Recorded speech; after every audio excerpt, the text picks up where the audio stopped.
A servant enters His Highness's office, asking forgiveness for disturbing him, but he needs to tell him something. The Lord hears with obvious interest that, according to rumors, she has finally been found. The man hits the girl in the face with all his might, causing her to immediately fall to the floor. The offender shouts at the girl to get up immediately, and she despairingly thinks that it has all started again.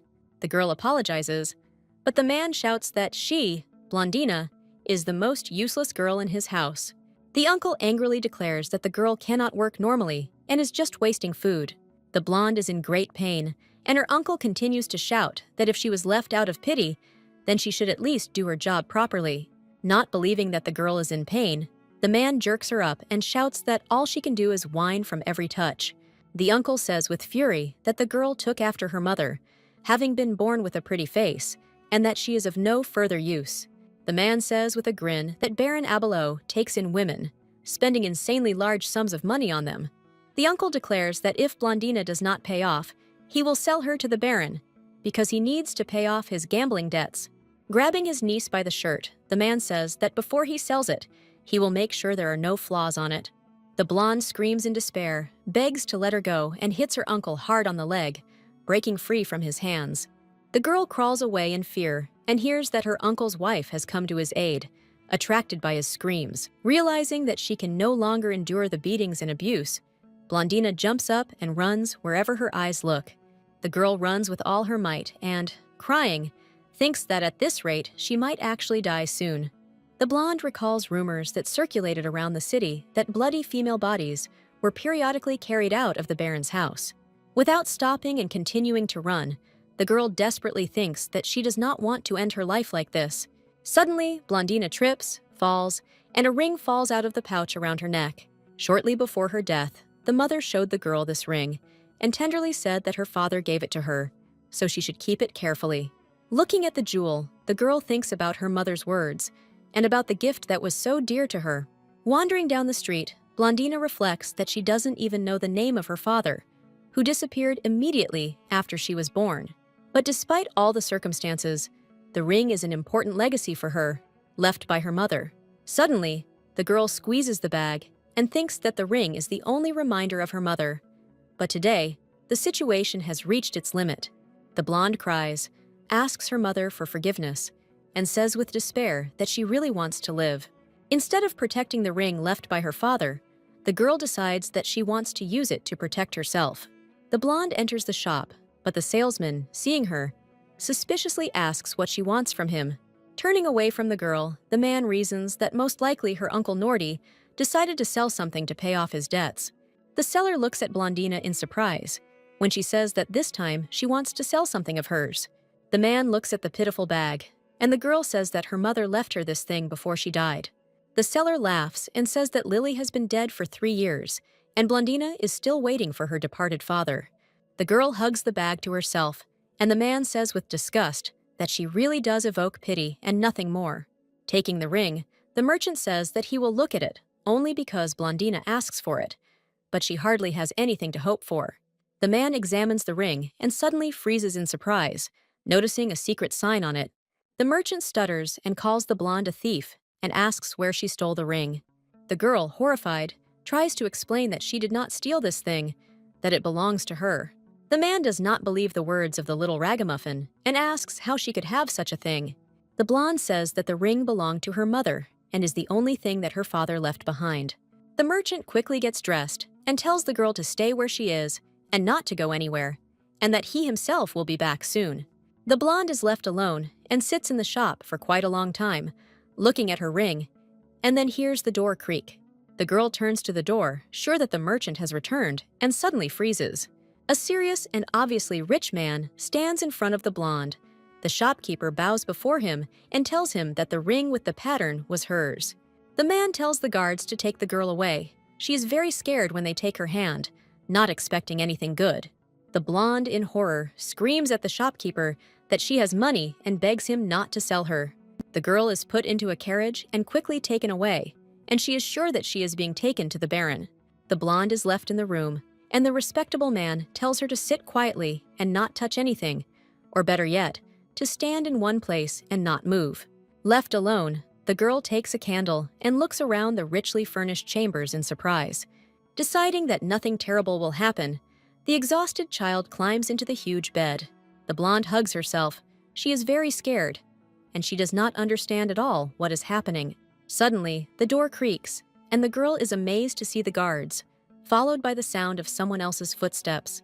The frightened child looks up in horror, thinking that it was probably Baron Abelot who had come to grab her. A handsome man appears in front of the blonde and calmly asks her what her name is. The girl is so scared that instead of answering, she just stares at the stranger and asks who he is. The man narrows his eyes and, ignoring the questions, asks if the girl's mother was really named Lily. The stranger takes the girl by the chin, and she asks in amazement if he really knew her mother. The man says with surprise that Blondina looks very much like her mother, and the girl persistently asks who her kidnapper is. The stranger smiles and says that he is Treza Ryun Haberty 80s, and he is the ruler of the 80s Empire. The blonde doesn't have time to recover from her astonishment before His Majesty adds that he is her father. The princess wakes up from a knock on the door and the voice of the maid announcing that she will come in now. The blonde sits up in bed and sleepily rubs her eyes, not quite understanding where she is and what is happening. Suddenly, the girl remembers everything and hurriedly says that she is awake and can come in. After that incredible meeting, Blondina followed His Majesty, who introduced himself as her father, and arrived at the palace. The first thing the girl had to learn at court was, of course, palace etiquette. But despite everything that happened, little has changed in Blondina's life. She lives in the same way as before, only the old house has been replaced by a palace. The maid tells the surprised girl that today His Majesty has invited the young princess to tea. The blonde is surprised that she has to go to tea with her father, but for some reason, she doesn't feel any joy at all. Walking along a long corridor, the princess notices with surprise that there are many stone statues of panthers in the palace. Suddenly, the girl sees her uncle yelling at her and about to hit her, and she freezes in horror. Noticing that the young lady has stopped, the maid calls out to her, and Blondina comes to her senses with difficulty. The maid opens the door, and Blondina tries to convince herself that everything is okay now, and no one will beat her in the castle. Going out into the garden, the princess notices her father sitting at the table with two children next to him. The blonde thanks His Majesty for the invitation, trying to ignore the looks that all three of them are giving her. The ruler sighs with displeasure and orders his daughter to come closer to them. Taking a cup of tea, the man notes that his daughter has obviously managed to properly learn the local rules of conduct. Turning to the children sitting nearby, Tracy says that they are Rart and Adela, Blondina's brother and sister. Suddenly, the father takes his daughter by the face and says that it would be better if her eyes were the same golden color as her hair. The overlord declares that although Blondina's blood is mixed with the plebeian, she must not reveal her true origins or show her weakness to others. The man says that Princess Blondina has poor health, and that is why she went to another country for treatment and then returned back. Pulling his hand back, the father declares that even if no one believes his daughter, from this day on this story will be the only and indisputable truth. Noticing the expression on her brother and sister's faces, the blonde understands that with these words, her father intended to point out her true place. The girl lowers her head and assures that she will behave as befits her and will not cause any trouble. His Majesty remarks with a grin that even though Blondina has commoner blood, she must not be stupid. Returning to the castle, the girl clutches her shoulder and believes that it hurts because she was overexcited. Suddenly, her brother appears behind the princess and, wanting to show his attitude towards her, calls her rabble. The blonde does not react to the boy's antics and, wanting to show her respect, silently bows to him. Rart says with a grin that a commoner like Blondina won't be able to learn anything, and judging by her manners, she had a grasshopper as a teacher. Delighted with his own joke, the boy bends over and starts laughing loudly. The blonde, deciding not to fall for the provocation, calmly notes that grasshoppers cannot teach people. The girl looks intently at her brother and asks if he really doesn't know even such simple things. Rart, not expecting such an answer, angrily asks if his sister has forgotten who she is talking to and advises her to know her place. The blonde calmly notes that she knows her place very well and wonders why the boy is so angry. Rart shouts in rage that some plebeian woman who wandered through the back alleys dared to mock the imperial family. The girl looks at her brother in amazement and calmly says that she never intended to make fun of anyone. Rart, realizing that he had been tricked, shook with rage, and unable to think of anything better, again called the girl a commoner. The blonde remains silent, and Rart furiously says that he will never recognize someone like her as a member of the imperial family. The girl looks at him in bewilderment as the boy waves his arms and calmly asks him for forgiveness. Sighing tiredly, Blondina says that she is very sorry and suggests that they end their argument there because she is a little tired today. Suddenly, Adela appears in the corridor and tells both brother and sister to stop behaving like this. Looking at Blondina, Adela quietly says that if she allows herself to mock Rart again, she won't get away with it so easily. The girl calmly notes that she was just watching a man who got angry and waved his arms around on his own. Adela glares at her sister as she tries to explain that she wasn't the one causing the commotion. At this point, Blondina realizes that if she directly says that it was Rart who started the fight, the conflict will flare up with renewed vigor. Hugging her brother, Adela says that if Princess Blondina goes around bullying, she will bring dishonor on the imperial family. Wanting to get rid of her brother and sister as soon as possible, Blondina says with a smile that she understands everything. Rart starts to get worked up again, but his sister says that they too could lose their dignity if they continue to associate with the princess. Blondina looks after her relatives with relief, and Rart cannot contain himself and shouts that she was just lucky. The girl wearily thinks that if she behaves inconspicuously, then perhaps she will not even be able to cross paths with her brother and sister. Opening the door to the garden, the princess suddenly hears strange sounds, and after listening, she realizes that it is a cat's meowing. For a long time, Blondina cannot understand where the meowing is coming from and finally goes to the bushes. Parting the leaves, the girl looks in amazement at a beautiful black cat with unusual eyes. The princess squats down, holds out her hand, and says that she is very glad to meet a cat in this castle. Suddenly, the cat opens its mouth and declares in a human voice that it is not a cat at all. Blondina looks at the animal in amazement and stupidly asks if cats can talk. The beast again says that he is not a cat, but the princess looks at him in fascination and says that he is a real cutie. Suddenly, the girl notices that there is a wound on the cat's paw, but the animal responds that it does not concern her at all. Looking around, the princess notices a broken branch on the tree and comes to the conclusion that the cat fell from there. Hearing a rustling sound behind her, Blondina turns around abruptly and sees two light-colored cats looking at her with curiosity. Approaching the animals, the princess asks with interest if they understand her too, but the cats only meow in response. Blondina asks her new acquaintances if it was really they who injured the black cat. The animals looked at each other and, without answering, jumped straight into the thick bushes. The girl shouts after the cats that attacking one together is unfair and mean, and then one of the cats can't take it anymore and says that the black one was the first to start biting their tails. Enraged, the black cat shouts back that they attacked him from behind first. Blondina invites the cat to her castle to treat his paw, but the cat haughtily says that he has no need to follow a stranger. The princess invites the cat to meet her in this case and tells him her name, but the animal arrogantly says that he is not interested. The princess looks at the cat with enchantment and offers to be his friend, because apparently he has no friends. The girl extends her hand to the beast and tenderly asks him to become her friend, because she is all alone here. Blondina says that her mother died, her father appeared only recently, but does not love her, and her half-brother and sister simply hate her. The cat listens with sadness to the princess's words, that it is very sad to be alone in this world. The beast remembers how he was driven away from everywhere, called the offspring of a sacred beast and a monster. Blondina once again invites the cat to come to her house and assures him that he will be able to leave immediately after treatment. After the princess's words about the sore paw, the cat jumps onto her lap with the expectation that she will carry him. Looking at the princess, the beast impudently asks her to remember that he will leave immediately after the treatment. Having settled comfortably in the girl's arms and resting his head on her hands, the cat declares that he has no intention of being friends with her. Suddenly, Blondina, with tears in her eyes, hugs the cat and holds him tightly.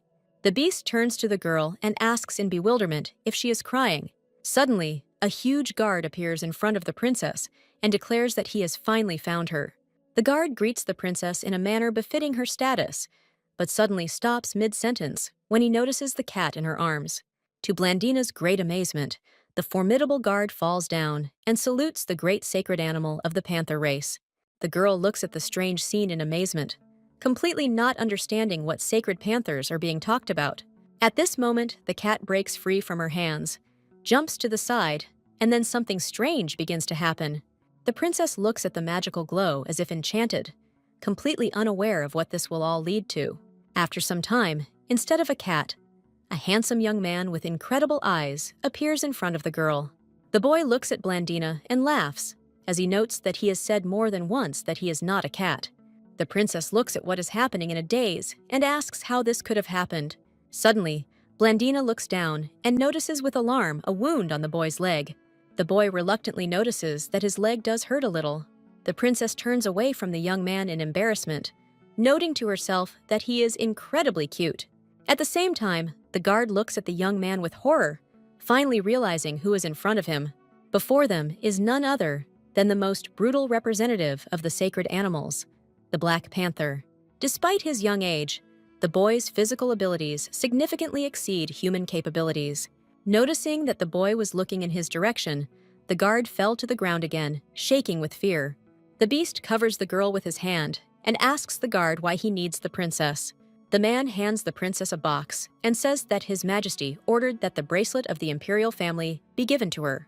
Turning sharply, the man says that he has carried out the order and hurries to leave, but the cat shouts after him to keep quiet about what he saw. Turning to Blandina, the cat excitedly asks how she likes his true appearance. The princess admits that her new friend is very handsome, but the boy irritably asks if she feels his greatness. Blandina enthusiastically replies that of course she feels it, because the boy was just a cat not long ago. The cat irritably notes that the departing guard frightened the girl more than his noble and stately appearance. The beast threatens that appearance is not important, because he can rip out anyone's heart with one hand. Blandina directly notes that no matter what the cat says, the guard is still bigger than him. Before the boy can answer, the princess says that it is time for them to go to her room to take care of her injured leg. At that very moment, the young man jumps up, turning back into a cat in mid-flight. Jumping into the girl's arms, the beast declares that he is sick, so the princess must carry him. On the way to the princess's chambers, she asks what the cat's name is, to which he replies that his name is Amen Akin. The princess says that the cat already knows her name, but can call her Bridie, like her mother. Taking care of her paw, the girl notices that, fortunately, it is not deep at all. Amen thinks with a grin that he is, after all, a sacred animal, and wounds on him heal much faster. After finishing the treatment, Blandina looks out the window and asks if the cat will be able to get home, because it is already completely dark. Unabashed, Amen stretches out on the princess's bed and declares that in that case, he will sleep here. The girl agrees, and the cat asks in surprise why she agrees so easily, since she barely knows him. Looking at Amen, Blandina replies that she hasn't known him for long, but he is a very sweet cat. The cat arrogantly declares that he will stay here in gratitude for the treatment, but this is the first time that the sacred animal sleeps next to a person. When asked why, the princess is surprised to hear that, in fact, sacred animals do not get along very well with children.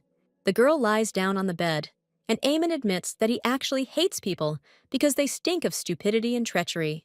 Bridie worries that she smells the same, but the cat assures her that this is not the case. The girl asks how old Amen is and is surprised to hear that he is only 9, while she is already 11. The cat explains that he is an unusual panther. Such animals grow rapidly during the coming-of-age ceremony. The girl gently strokes the cat and looks with interest at the unusual mark on the animal's forehead, carefully touching it. At this moment, Amen jumps up and, with his fur standing on end, screams for the girl not to touch him. Having calmed down, the cat admits that it feels strange when his forehead is touched, so it is better not to do it. And from that very moment, Amen began to visit the princess at the palace as if it were his own home. Each time the cat came up with a new reason, but Blandina was always glad to see him. His Majesty the Emperor regretfully notes that this time too, nothing worked out. The devoted servant is forced to admit that so far they have not succeeded, and no one is reacting to the magic stone. Triace is sadly forced to admit that the current attempts have also proven a failure. Suddenly, the Emperor pushes the chess piece and angrily orders the servant to get out. His Majesty thinks sadly about Blandina, because only people with golden eyes and hair have special abilities. Remembering his daughter's face, the emperor recalls that her hair is exactly like her mother's, but her eyes are a different color. Lily had the right looks, but she had no talent whatsoever. Despite everything, the emperor was sincerely in love with Blandina's mother. At one time, the man wanted to protect his beloved and child, and for this, he needed a throne, so he left Lily a ring and promised to return. However, while Trise was fighting for the throne without seeing the girl, his feelings noticeably weakened, and then completely faded away. The time spent with Lily began to seem like a dream to the emperor, because from now on, the palace became his reality. After ascending the throne, Trise focused on finding people with golden hair and eyes, as only their abilities could tame the sacred animals. The beautiful panthers have been making fun of the imperial family for a long time and do not obey its will. Blandina is engrossed in reading when the maid announces that she has brought a board game and Lady Lucy has arrived. Lucy was the youngest daughter of the Earl of Harave and had been assigned to the princess as a lady-in-waiting about 3 months before. Lucy, putting the cookies on the table, asks with a smile if Mr. Eamon is here today. Upon learning that the cat is not here today, Lucy notes with embarrassment that he has not been seen for a long time. When the girl first saw Eamon, she was enchanted by him and called him a cute kitten. However, as soon as Lucy noticed the transformation stone on the cat's forehead, she immediately turned pale, fell face down, and did not dare raise her head. The girl watched the casual conversation between the princess and the cat for a long time before she was able to approach them. And although Lucy continues to shake with fear, she has come to love the little panther and always bakes cookies for him. Noticing her friend's undisguised interest in the cat, Blandina asks with a smile what she liked about this mischievous panther. The girls begin to enthusiastically discuss the cat's virtues, which make him so cute. Suddenly, the friends exclaim joyfully, because none other than Eamon himself appears in front of them. To the girls' great amazement, the cat holds something in its mouth and then spits out a small bird onto the table. Lucy closes her eyes in horror, admitting that she doesn't have the strength to look at the little dead bird. The blonde, trying to contain her emotions, wonders if this bird is a gift for her from Eamon. The cat looks at the girl with bewilderment and wonders if she is really afraid of little sparrows. The princess doesn't know how to say that a dead bird is not the gift she would like to receive, since the cat tried specifically for her sake. Eamon is disappointed to hear that Blandina is not actually afraid of sparrows, but it is more pleasant to look at living ones than at dead ones. Approaching the sparrow, the cat lightly pokes it with his paw and calmly orders it to get up, but the bird does not react. Enraged, Eamon hisses furiously that if the bird does not get up right now, he will actually finish it off. Realizing that the beast was not joking, the sparrow immediately took off, revealing itself in all its living glory. Pointing his paw at Blandina, the cat orders the sparrow to play with this girl from now on. The princess, having recovered from her surprise, warmly greets her new friend. Taking Eamon by the chin, the girl asks why he was gone for so long, to which he replies that he was on the sacred mountain. Having started to say that he is replenishing his strength on the mountain, the cat suddenly interrupts and demands that he stop interrogating him. The blonde, changing the subject, notes that the sparrow can also talk. Doesn't that mean that it is also a sacred animal? The bird begins to tell that although he was always smarter than others, he is not a sacred animal, but speaks because Lord Eamon shared his power with him. The chick wants to introduce himself, but the cat abruptly interrupts him and says that Blandina can give him any name. When the princess suggests naming the sparrow Macedo, he flies up to the ceiling and joyfully shouts that he really likes it. A few days later, a cry of anger and indignation was heard throughout the imperial palace. Eamon, in a rage, tries to pull his hat off and shouts that everyone around him has gone crazy. The blonde stubbornly pulls the hat over the cat and notices that he himself wanted to see how people handle weapons. A few days ago, the princess received a message that an archery tournament would soon take place, and the cat immediately expressed a desire to watch this entertainment. Recalling this conversation, the girl notices that her friend himself expressed such a desire. Seeing how upset the cat is, the girl tries to explain that no one should see his transformation stone, and Macedo asks why he doesn't go in his human form. Eamon muses that the problem is not hiding one's identity, but rather not revealing oneself to other sacred animals. Although Blandina's eyes are not the color of gold, she has light hair, so black panthers can easily attack. Sometime later, His Majesty the Emperor appears in the hunting grounds with his children. The cat, sitting in Blondina's arms, asks in surprise why she doesn't go with her father and the other children. Not wanting to develop the topic, the princess replies that, according to the laws of the genre, the main character should go alone. His Majesty the Emperor sits on the throne and orders the archery competition to begin. Seeing that the servants have scared away a flock of birds, Macedo hides his head and asks the princess if the archers will shoot the sparrows, to which the girl assures that, of course not. A few hours later, the company was noticeably bored. Eamon does not understand the point of doing such nonsense. The blonde says with a laugh that everyone does this for fun, just like a cat periodically plays with a ball of thread. Tired of watching the competition, the princess looks up and suggests that Eamon take a better look at the trees. Eamon presses his foot hard on Rart's neck and asks furiously how a pathetic man could encroach on his property. The boy furiously says that people are too weak and one shot could threaten death. But nevertheless, Rart dared to shoot an arrow at Blondina. The little prince desperately tries to escape and swears that he did not know that his arrow would fly towards his sister. Smiling fiercely, Eamon says that in that case, he also doesn't know how hard he needs to press to kill Rart. The prince gasps for breath and, with tears in his eyes, begs his rival to spare him, admitting that he was wrong. Continuing to press, the cat declares that Blondina belongs to him, and the smart emperor's son must remember this well. The princess stands nearby and watches what is happening in horror, while terrible memories flash before her. Suddenly, the girl runs up to Eamon and grabs his hand, forcing him to interrupt his educational process. Turning around, the boy realizes that his girlfriend is very scared and asks if he should stop. After thinking for a bit, Blondina realizes that she can't leave her younger brother's prank unpunished. With her head down, the girl advises the cat to choose places on the body where bruises will not be visible. Eamon looks at his friend in amazement. He didn't expect to receive such advice from her at all.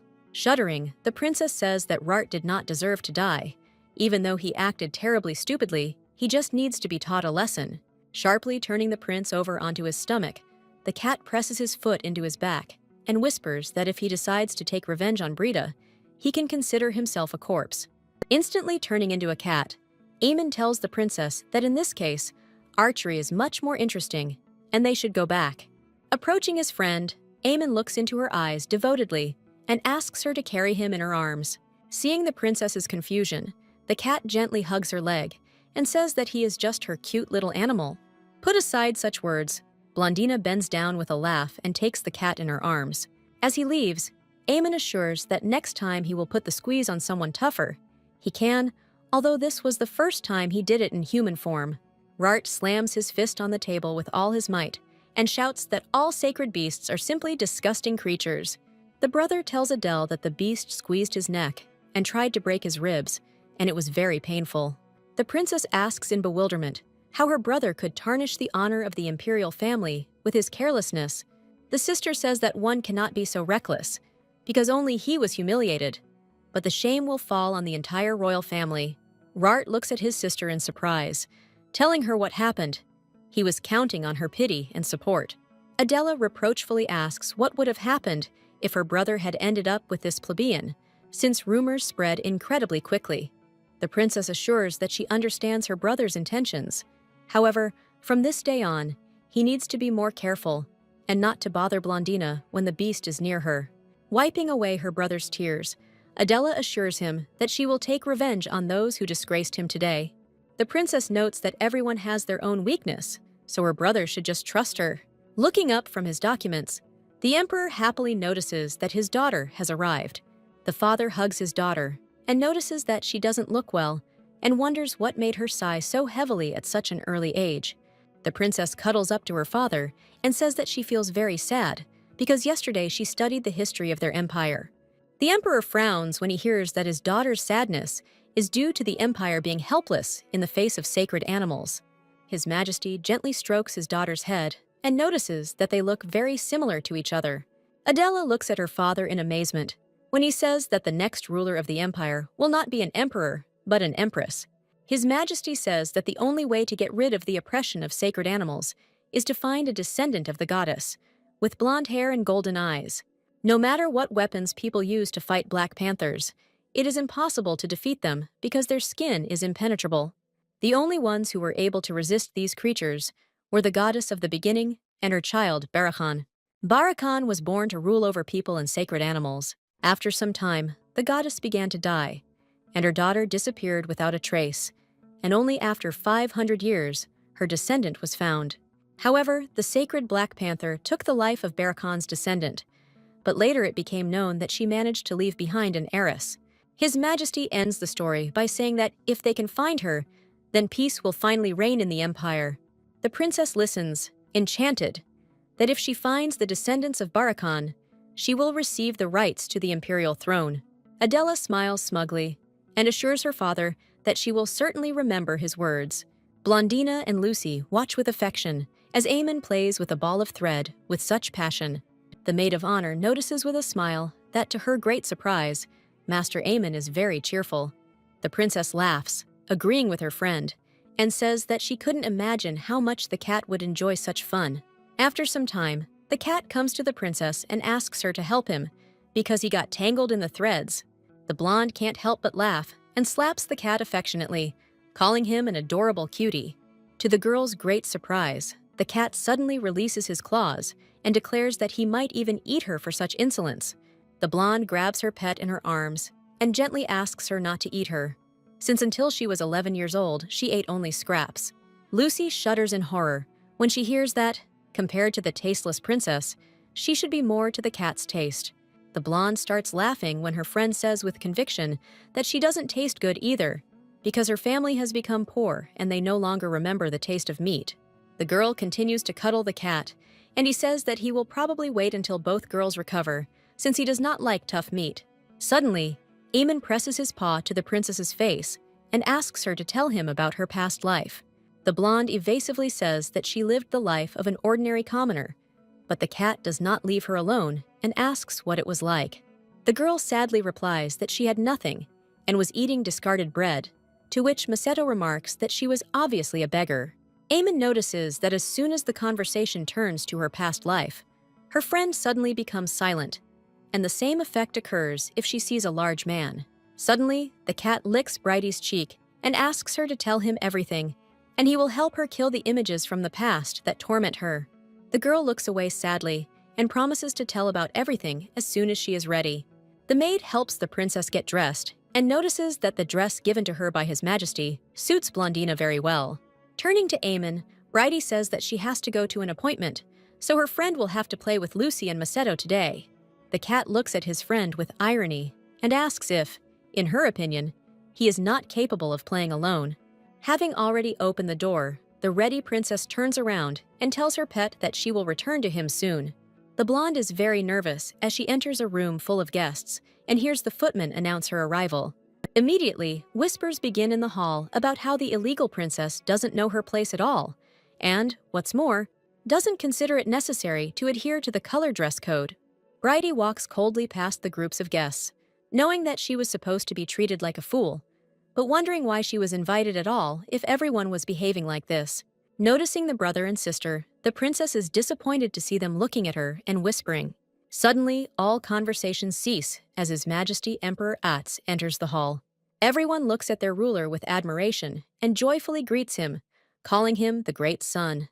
Rart and Adela greet their father, and he kindly asks how they are doing, because he has been very busy lately and hasn't seen his children for a long time. The children begin to make noise, but their mother, the Empress, remarks that no matter how glad they are to see their father, they should not bother him.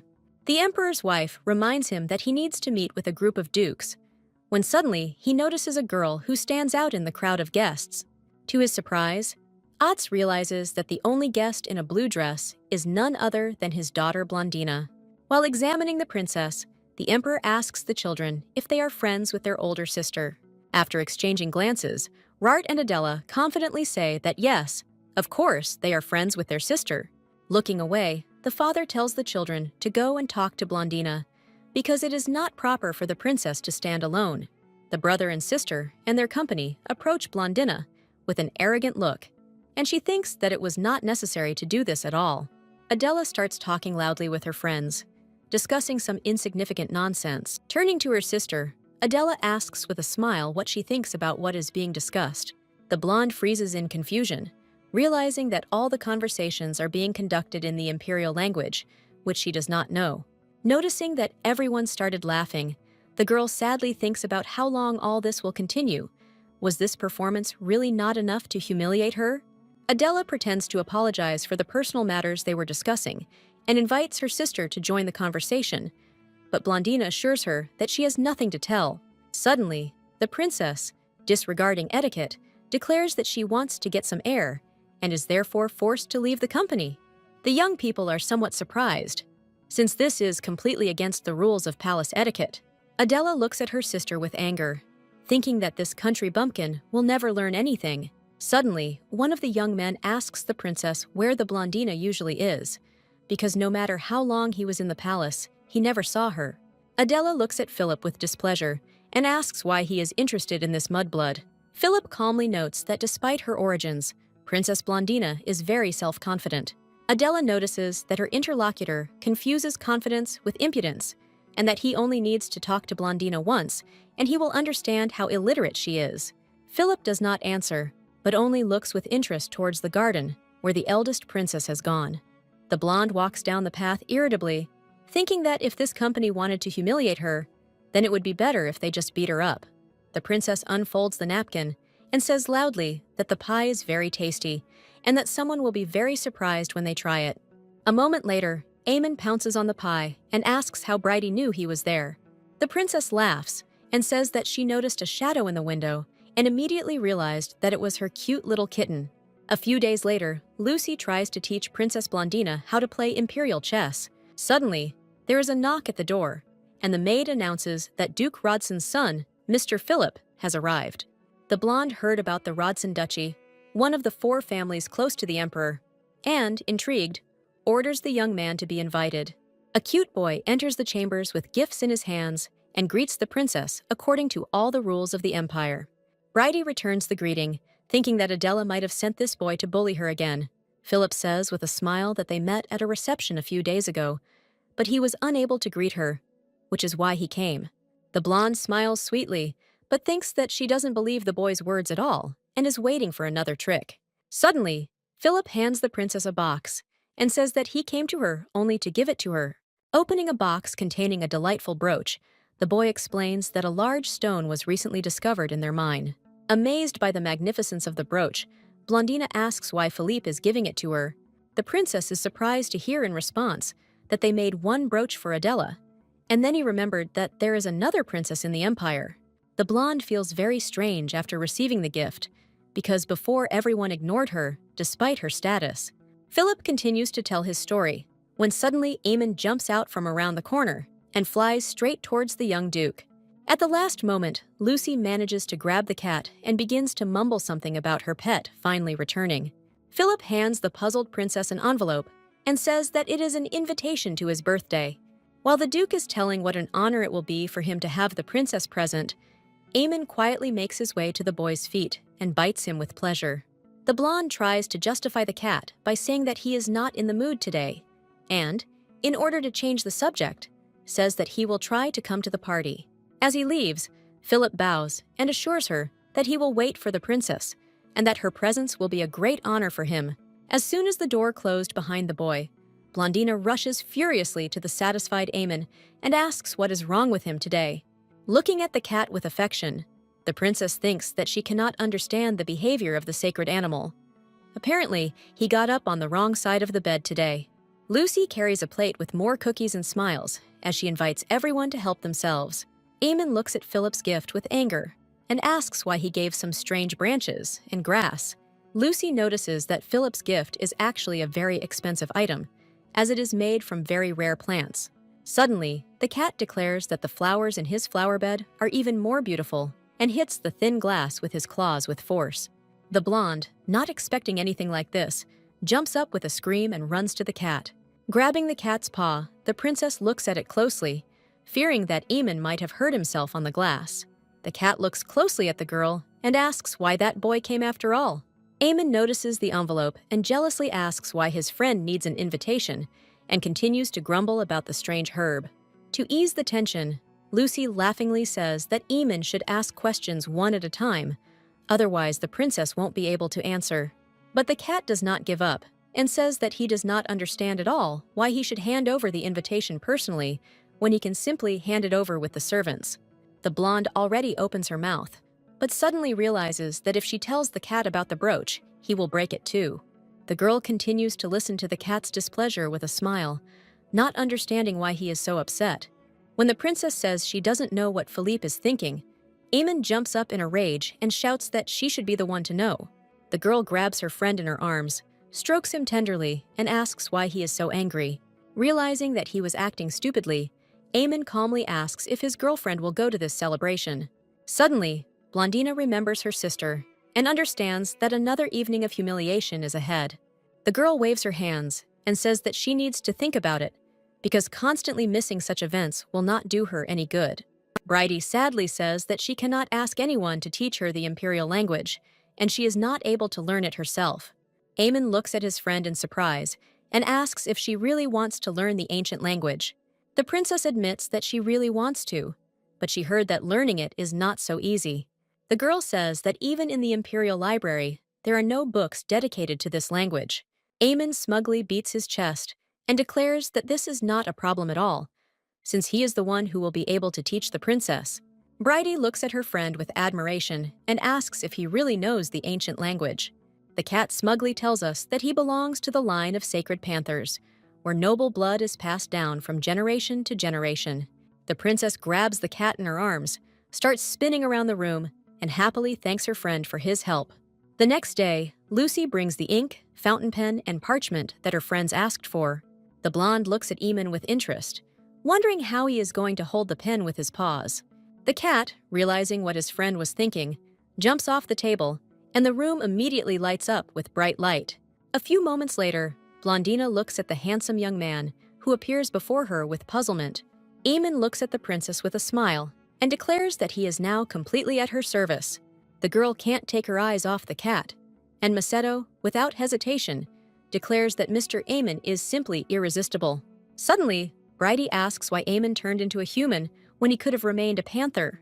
The young man stretches out his hands with a grin and remarks that it would be quite problematic to hold a pen with cat paws. The girl, realizing that she had said something stupid, embarrassedly admits that her friend is, of course, right. Eamon starts writing different words, explaining that this is how you write a mug, this is how you write a plate, and this is how you write a fork. The cat says that the princess will have to use this language at tea parties and receptions, so we need to start with the bare essentials. Noticing that the princess had become strangely quiet, Eamon looked up in surprise and asked what was wrong. The blonde is terribly embarrassed, asks for forgiveness for her illiteracy, and admits that she doesn't know the letters. Realizing how painful this topic is for the girl, the boy calmly remarks that letters can be learned without rushing. Seeing how confused and upset Blondina is, Eamon gently strokes her cheek and assures her that everything is okay. At this moment, the princess comes up with the idea that Eamon's behavior in the human body is very different from his behavior in the cat's body. Suddenly, Eamon turns to Lucy and asks if the girl speaks the imperial language. Lucy nods affirmatively. The cat states that in this case, the maid of honor will teach Bridie her letters during his absence. Turning to the princess, Eamon says that it is difficult to learn everything at once, so they need to move slowly. Noticing that the girl was behaving strangely, the young man leaned over to her and asked what had suddenly happened to her. Realizing what caused the blush on Bridie's face, the young man with a smug smile tells her that she is enchanted by his beauty. Smiling contentedly, Eamon asks if the princess is really that unaccustomed to his human form.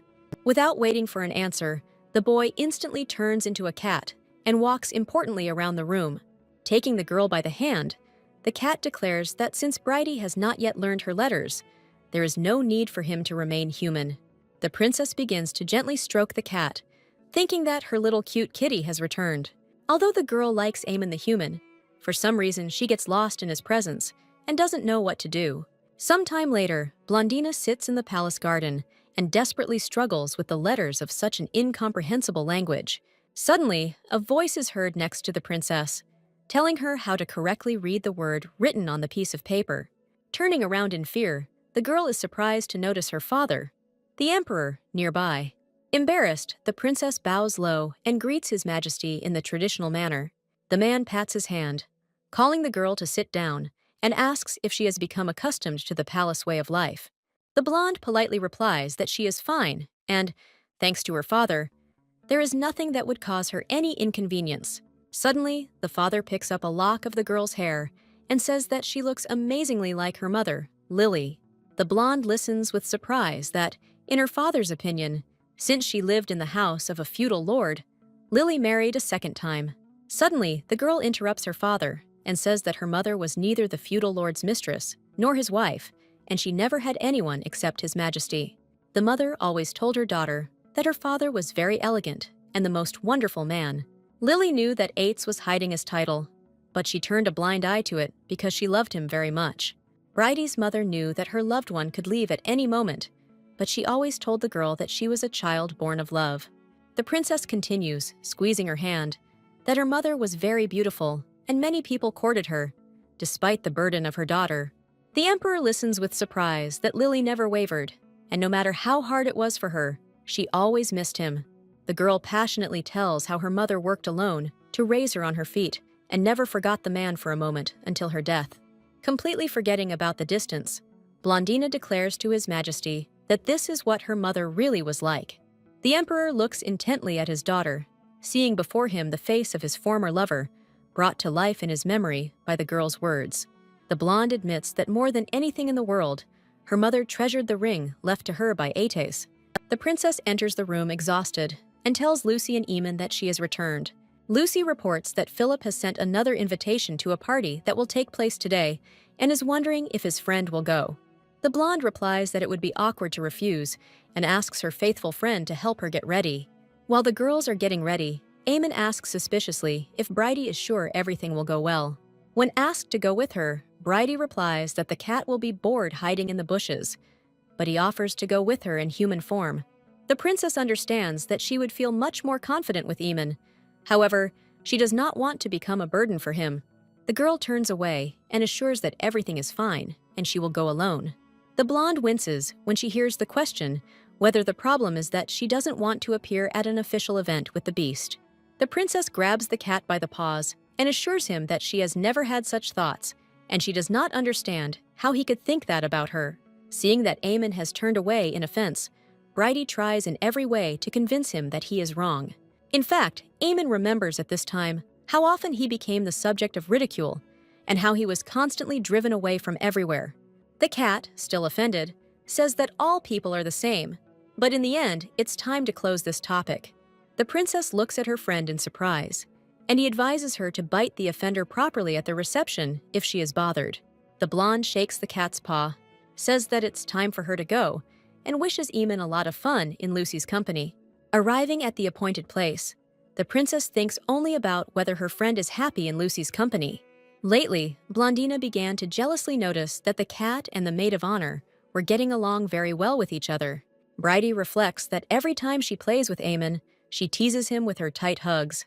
At the same time, Lucy also plays well with him, but does it more kindly and respectfully. If we compare the cat's attitude towards both girls, then he never hit Lucy with his paws or pushed her away, pushing her into her cheek. The princess feels like her best friend has traded her in for someone else. The blonde is so absorbed in her thoughts that she doesn't even notice how she enters the hall and the footmen announce her name. Philip rushes towards Blondina, joyfully greeting her, and the girl admits that she could not refuse since he personally invited her. Suddenly, Adela appears and tells Philip that he should have warned him that his older sister was also invited. The blonde, ignoring the discontent, calmly greets her sister and asks how she is doing. Adela, covering herself with a fan, furiously replies that everything is fine, but Rart cannot hide his emotions, and amazement is clearly visible on his face. The brother looks at Blondina's brooch in surprise and loudly remarks that it is very similar to Adela's brooch. The younger princess is furious that her brooch was made especially for the princess, so why is her sister's brooch so similar to hers? Turning to Philip, Adela asks if he didn't say that the stone is very rare and that only she is worthy of it. Rart, without thinking much, reproaches Philip for not having given him anything, although red stones also suit him very well. Looking at Bridie, Rart notices that the brooch suits her very well, although before he thought that, only something cheap could suit her. Turning to the young duke, Adela angrily says that next time he should be more careful in choosing who to invite. her or Blondina. The girl says that her older sister came here like a pathetic cur, and she doesn't want to talk to her. Rart agrees with his sister and advises Philip to invite only him and his sister next time. Suddenly, everyone freezes when Blondina says that she is not a pathetic cur because she shares the same blood with Adela. The princess declares that if her sister has something to say, then she should say it to her face, and not stand there like a scarecrow, chatting about who knows what. The sisters stand opposite each other, and the eldest princess adds that if she had been craving Adela's attention, she would have certainly said so directly. When Bridie hints that her sister is too stupid to take hints, the princess turns red with rage and doesn't know how to react. Barely containing her rage, the youngest princess declares that she feels ill and must take her leave. Adela rushed out of the hall so quickly that she completely forgot about her brother, who was looking after her in confusion. Having caught up with his sister at the carriage, Rart is perplexed by the fact that Blondina managed to learn the ancient language in such a short period of time. Adela turns around sharply and screams in rage at her brother to shut up and stop talking about that mudblood. The princess thinks with annoyance that she lost control of herself and used such dirty words. Pulling herself together, the girl apologizes to her brother. Adela realizes that Rart is first in line for the throne, and she needs to pretend to be his support while building up her own strength. The coachman approaches the heirs and informs them that there is something wrong with the wheels, and they will not be able to leave right now. Pointing to the scratched wheels, the coachman remarks that it would be beyond the power of a human being to do this. The blonde asks Philip for forgiveness for causing him problems on his birthday. As he starts eating the pie, the young duke remarks that it is his own fault, since he should have thought about the consequences of inviting both princesses. Philip remarks that Bridie is quite brave, to which she replies that she is simply used to being treated this way. The young man looks at the girl in bewilderment. He doesn't understand how one can get used to such things. The blonde remarks that she knows very well what rumors are going around about her because of her past, and that in society she is considered funny but despicable. However, the princess continues, even those who belong to the nobility by birth do not dare to ignore or oppress her. The princess says that she is completely satisfied with her new life and does not intend to question Princess Adela's position. The blonde looks at Philip intently and advises him to be careful in his actions and think several times before inviting or visiting her. The princess declares that she understands Adela's feelings, so she is forced to refuse Philip's mercy.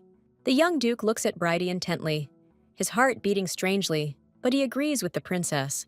In the princess's chambers, Lucy raves about how nice Mr. Eamon is.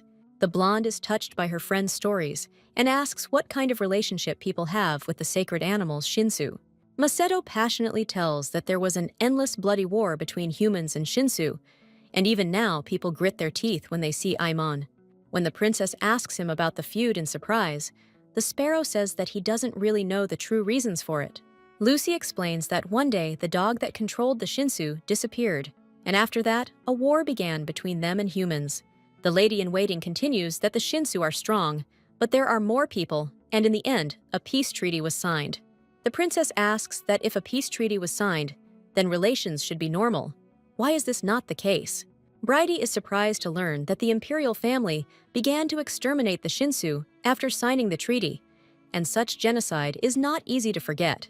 As Lucy draws the curtains, she reveals that in revenge, the grown Shinsu cub killed the descendant of Barakan.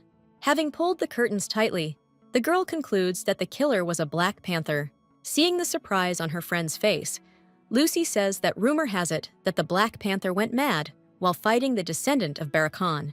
Having killed her descendant, the panther also took many human lives and even tried to kill her followers. After this, the people and other Shinsu had no choice but to unite and kill the black panther. Blandina can't believe her ears. Could all this really have happened because of one black panther? The panther was so strong that it was able to kill the descendants of the goddess, and a common goal united people and Shinsu, and a precarious peace came. Blandina remembers the gray cats that attacked Aemon and curiously asks what happened to that black panther. Lucy says that no one knows. Some think that she died, and some think that she became an ordinary panther, having lost all her powers. Suddenly, there is a knock at the door, and the maid says that a gift has been delivered to the princess. The maid hands over the box and says that it was sent by the young Duke Rodson. Having printed out the note, the girl reads it enthusiastically and Masato immediately asks who it is from and what is written there. After giving the note to Lucy, the princess tells her that Philip is going to leave and study abroad. Having opened the brought box, the girls see a stunningly beautiful bracelet. Masato grabs the bracelet, thinking that the young duke is giving the princess indecently rich gifts. Sitting in the carriage, Philip thinks with a smile that Blondina should have already received his gift. The young man constantly thinks about the amazing princess of mixed blood, whose mother was a commoner. There is not a shadow of fear in the girl's eyes, and even though she is called an idiot, she behaves surprisingly self-confidently. The blonde was able to perfectly learn the ancient language in a few months and objectively destroyed Princess Adela. The young man remembers how the princess rejected him with a smile on her lips. He had never received such a rejection before. The young man's heart was beating like this for the first time, and he did not want to let go of the first feelings that had colored his boring life. Although the young people are facing a long separation, Philip is sure that there is not a single fool who would want to become the husband of a princess without power and honor. The emperor will not risk his honor by recognizing Blondina as his daughter, which means she will have to while away her days alone in a remote palace. However, someone like Philip will be able to give her anything she wants. She will be able to gain unlimited strength and power, despite her origin. The young man smiles at his thoughts, that he will become the noble savior of the unfortunate princess, and after that, she will not look at anyone else. The princess is looking at a gorgeous bracelet with delight, when suddenly a contemptuous voice is heard from behind her, asking what kind of nonsense this is. Turning around, Blondina happily says that Eamon has finally returned, because lately he rarely comes. Noticing the box and learning that it was a gift, the cat curiously asks why his friend got all this. Looking at the box and the letter, Blondina admits that she has no idea. Philip just sent all this without any explanation. Noticing that his friend is reacting reservedly to the gift, the cat asks if she likes it, to which Bridie responds in the affirmative. Eamon notes that when he gave his friend a sparrow, she simply squealed with delight. The girl explains that she was glad that Masato was alive and asks if the bracelet suits her. The cat looks at the decoration with disdain and says reservedly that it is quite cute. The blonde states that she would also like to be rich. Then she could buy Eamon a necklace with stones. Before the princess could finish speaking, the cat suddenly jumped up and flew straight at her. The beast grabs the bracelet and pulls it furiously with all its might until it breaks. Without saying another word, the cat grabs the decoration with his teeth and jumps out the window.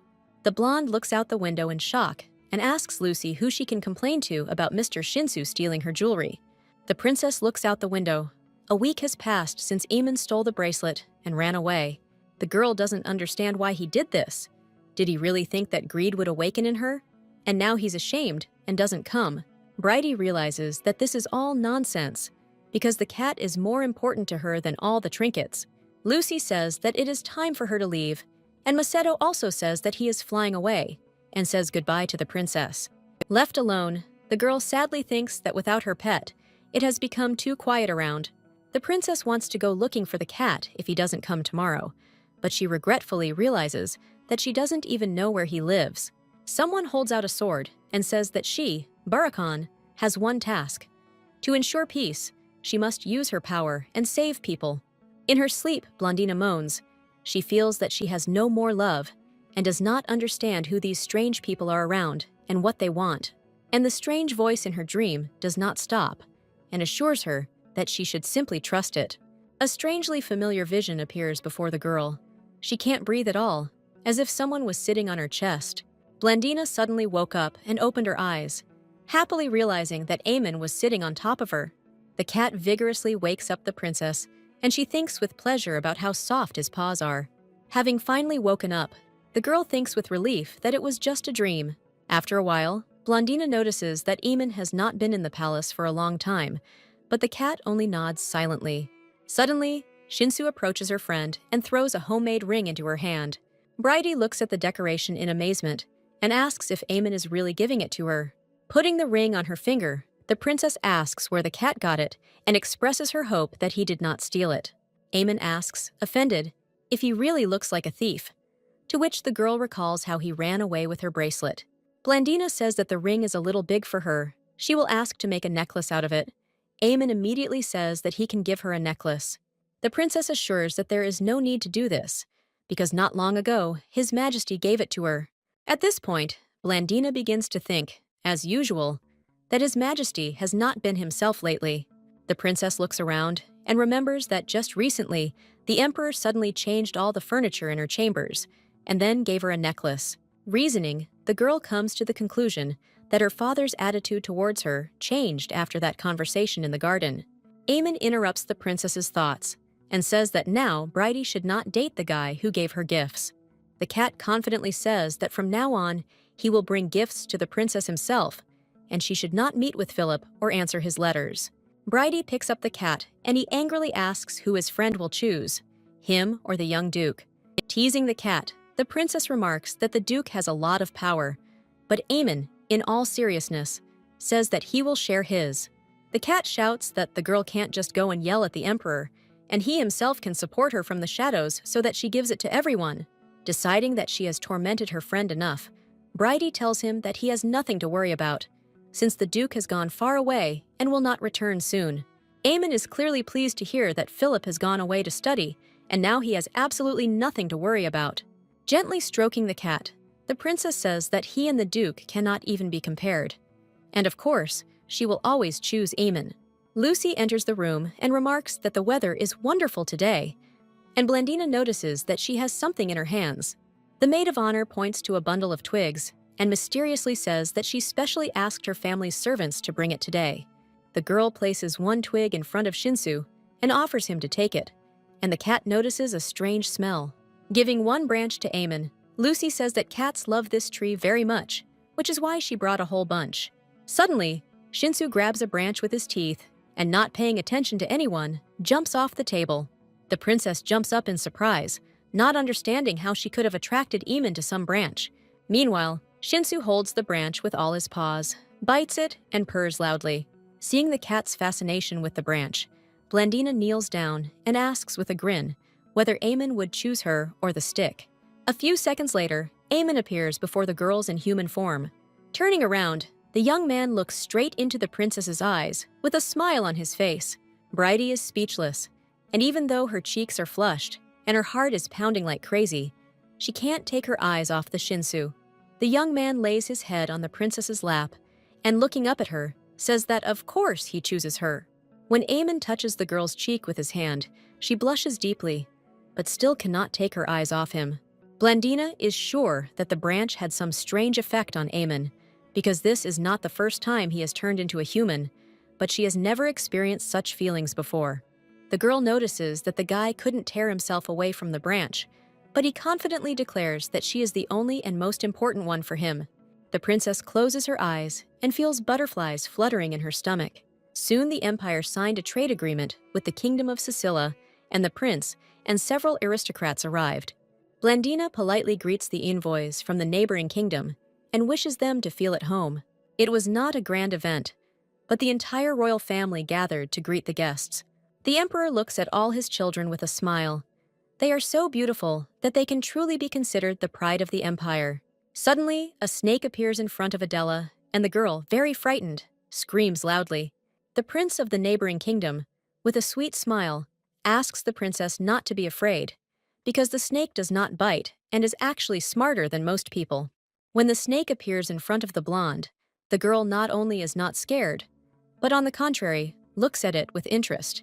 The father approaches his daughter, touches her tenderly, and notices that she has become a real princess. Adela looks at her sister with hatred. Of course she wasn't scared. She's a ragamuffin and has probably seen worse. Approaching her father, the princess asks for forgiveness, explaining that she had never been in such a situation before and was scared. The emperor says that his daughter is still a child and, hugging the princess, says that he is happy that he can hug and protect her. The blonde regretfully realizes that even though she has been noticed, she is still like an uninvited guest in the royal family. Looking out the window, the girl thinks that no matter how much they praise her, it all comes down to showing her where she belongs. Suddenly, the girl notices suspiciously familiar black ears sticking out of the window. The princess's eyes widen when she realizes that Eamon couldn't hold back and came to the palace. As she wanders through the garden, the princess reflects on how Shinsu is always worried about her, which is why he secretly spies on her and at this moment desperately wants to see his friend. Suddenly, the cat appears in front of Bridie, and she, a little frightened, asks how long he has been here. The cat says that he was unbearably bored without his friend, so he came. But at that moment, he thinks that he actually came to the palace right away. At that moment, the girl rushes to Shinsu and hugs him very tightly, thinking that he gives her the feeling of a real family. Suddenly, one of the aristocrats of the neighboring kingdom appears in front of the princess and asks in surprise what kind of ball of wool she is holding in her hands. The blonde begins to stroke the cat vigorously and, stuttering, says that it is her favorite animal.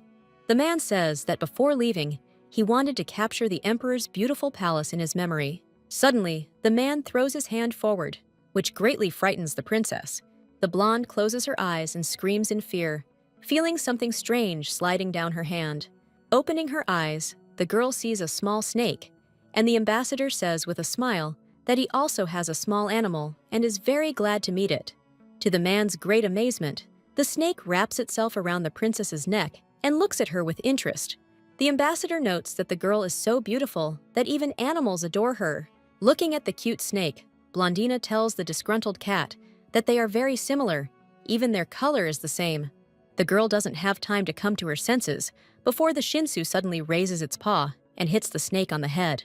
The princess pulls the cat away and reproaches him that it is unacceptable to behave like that. A few days later, Blondina and Lucy are sitting in the park as horsemen ride past them. Rart, sitting on horseback, looks with interest at the girls sitting nearby, chatting cheerfully. The prince asks his companion who it is, to which the man replies that the princess and her maid of honor are sitting there, apparently having decided to have a picnic. Rart stands in front of his mother, head down, realizing that he is about to be scolded. The empress says with annoyance that her son is a prince, and therefore must be able to control his emotions. The boy stands silently, realizing that his mother is partly right, but she does not know everything that happened a few days earlier. One of the interlocutors notices during tea drinking that the young marquis has a fairly good command of the ancient language. Another of the interlocutors answers with a chuckle that it is strange to hear something ordinary praised. Rart starts to boil when he hears the words that if someone doesn't have basic skills, they are no different from commoners. Suddenly, the prince splashes tea in the faces of his interlocutors and shouts that these words were very rude. The son tells his mother that he was humiliated by some young marquis being discussed in his presence, and he, as the crown prince, taught him a proper lesson. The mother sighs wearily and states that the prince is spilling tea on people and insulting them, so he must think about his behavior. Rart thoughtfully kicks stones in the imperial garden, completely not understanding the claims that his mother has made against him. The young man is sure that these vile nobles always flatter him and look down on him behind his back. Suddenly, Rart hears voices nearby, and one of them seems strangely familiar to him. Lucy asks the maid why she wants to leave. Is there anything that makes her feel uncomfortable in the palace? The maid of honor says that the princess was always kind to the servant. Has the girl forgotten all the kindness? The maid remains silent and only blushes when Lucy reminds her that she took extra food home and did not hear a word of reproach for it. It gradually dawns on Rart what is going on, because a servant's position is determined by who he serves. Given Blondina's situation, it's no wonder that the maid wants to escape from her palace as soon as possible. The girl is adamant in her decision, and the prince reflects that all classes strive for the best, which is why people betray you if they no longer need you. The maid says goodbye to Lucy and says that she also needs to leave the palace as soon as possible. Rart, watching Lucy, does not understand why she still remains the lady-in-waiting of Blondina, who has no power. Sitting at the common dinner, the prince is immersed in his thoughts and looks at Lucy quite openly. Miss Hariv is the youngest of a ruined family and is surprisingly very loyal to her princess and also incredibly beautiful. Suddenly, Lucy, feeling a keen gaze, raises her beautiful eyes and looks straight at the prince. Rart blushes sharply and turns away, not understanding how he could have thought so much and made such a mistake. Lying in bed in the evening, the prince replays the latest events in his head, but his thoughts invariably return to Lucy. The young man remembers the calm character, gentle smile, and beautiful eyes of his sister's maid of honor. Suddenly, the prince jumps up in bed and shouts that he shouldn't like the girl. They can't be together anyway. Rart thinks that he is already competing with Adela for the throne, and he needs someone who can support him. Looking out the window, the prince reflects that in any case, The wedding is just a formality. The next day, the girls are sitting in the garden at a picnic and are touched by the sight of sweet Mr. Amon. Suddenly, Lucy claps her hands with delight and says that horse races will soon be held at the palace. The maid of honor is so carried away by the new news that she does not notice the expression on her friend's face and carelessly asks if the princess likes horse riding. The blonde lowers her head in embarrassment and says that she doesn't know, since she has never ridden a horse before. The lady-in-waiting says that there is a training ground nearby and asks if the princess would like to take a look. Meanwhile, on the training ground, the prince rides on horseback, completely immersed in his thoughts. Suddenly, the young man hears excited voices and, turning around, notices his sister and her friend. The prince turns away abruptly and, blushing deeply, wonders what they are doing here. Meanwhile, Lucy tells the princess that she herself loves horse riding. Amon looks around the area with a frown and says that he has absolutely no idea what the girls are doing here. Lucy, hearing the cat's discontent, says that he is wrong and that riding a horse is a very wonderful activity. As always, the cat suddenly jumps out of the princess's hands, clearly intending to prove something to the girls. Amon starts jumping around and says that running on your own paws is what's really cool. Noticing how Lucy leaned over the cat, the blonde once again thinks that the Shinsu is showing off especially for her. Suddenly, the friends startle in fear because a loud scream is heard not far from them. Rart, sitting on the ground, cannot believe that he managed to fall off his horse, sprain his ankle, and all because he was looking at a girl. The girls quickly run to the prince, fearing for his health, and the young man can only turn away. Running up to her brother, Blondina looks at him with concern and asks if he is okay. Rart, shaking himself off and getting up, grumbles that his sister was wrong to shout. There is nothing special about the fact that he simply fell. Seeing the prince sway as he stood up, Lucy grabs his hand in time and asks if he is sure he is okay. Rart looks in amazement at the hand that grabbed him and experiences very strange feelings. Lucy, meanwhile, notices that the young man's ankle is noticeably swollen and invites him to sit down so that she can examine him. Examining the injured leg, the girl notes that she can provide first aid since the injury is very minor. Having finished, Lucy says that this is not a complete treatment, and upon returning to the palace, the prince must immediately consult a doctor, to which the young man discontentedly asks not to worry about him. Looking around, the maid of honor asks in surprise where the prince's servant is. It cannot be that he came alone. Rart notes with displeasure that if the prince wants to take a walk alone, then that's exactly what he does, and asks the girl not to pester him with questions. Ignoring the heir's rudeness, Lucy takes him by the arm and helps him up. Rart looks at the girl furtively, and his heart is ready to jump out of his chest. Lying in bed, the young man recalls the past day and sadly realizes that he has absolutely no idea what to do next. Rart realizes that he is the heir to the imperial throne and must therefore act accordingly. Not long ago, a father told his son that there is nothing worse for an empire than an emperor without power. Turning away to the window, His Majesty sadly says that sincere feelings and love are the worst enemies of emperors. Remembering his father's words, Rart desperately asks him mentally what he should do now. Lucy enters the princess's chambers and happily announces that she has brought new shoes. The beautiful 20-year-old Blondina smiles and notes that she has grown significantly over the years. The girl notes that if she continues to grow at the same rate, she will soon not be able to fit through the doorway. Turning to Amon, the girl asks with interest when he will grow up, to which he replies dreamily that one day he will become big. The maid of honor takes her leave, and the princess reminds her not to forget to come at dawn, as they had agreed. Noticing that the cat was sad after Lucy left, the princess grabs him and promises to play with him. Shinsu runs away, and Blondina sadly thinks that she can no longer express her love like before. She has grown up, and the cat no longer asks to be picked up by her. Reflecting, Bridie comes to the conclusion that Amon really does love Lucy, and that is why she herself has become unpleasant to him. At dawn, the maid of honor approaches the princess's chambers and quietly knocks on the door. Entering the room, Lucy says on the go that she will now light the candles and suddenly sees a stranger sitting in front of the princess's bed. Frightened, the girl covers her mouth with her hands and fearfully realizes that she needs to call the guards as soon as possible. Suddenly, the stranger hears strange sounds and, throwing off his hood, turns to the door. Lucy stares at the stranger and suddenly her eyes widen in surprise when she notices the transfiguration stone on his forehead. Meanwhile, Eamon, and it was he, smiled mysteriously and pressed his finger to his lips, calling Lucy to silence.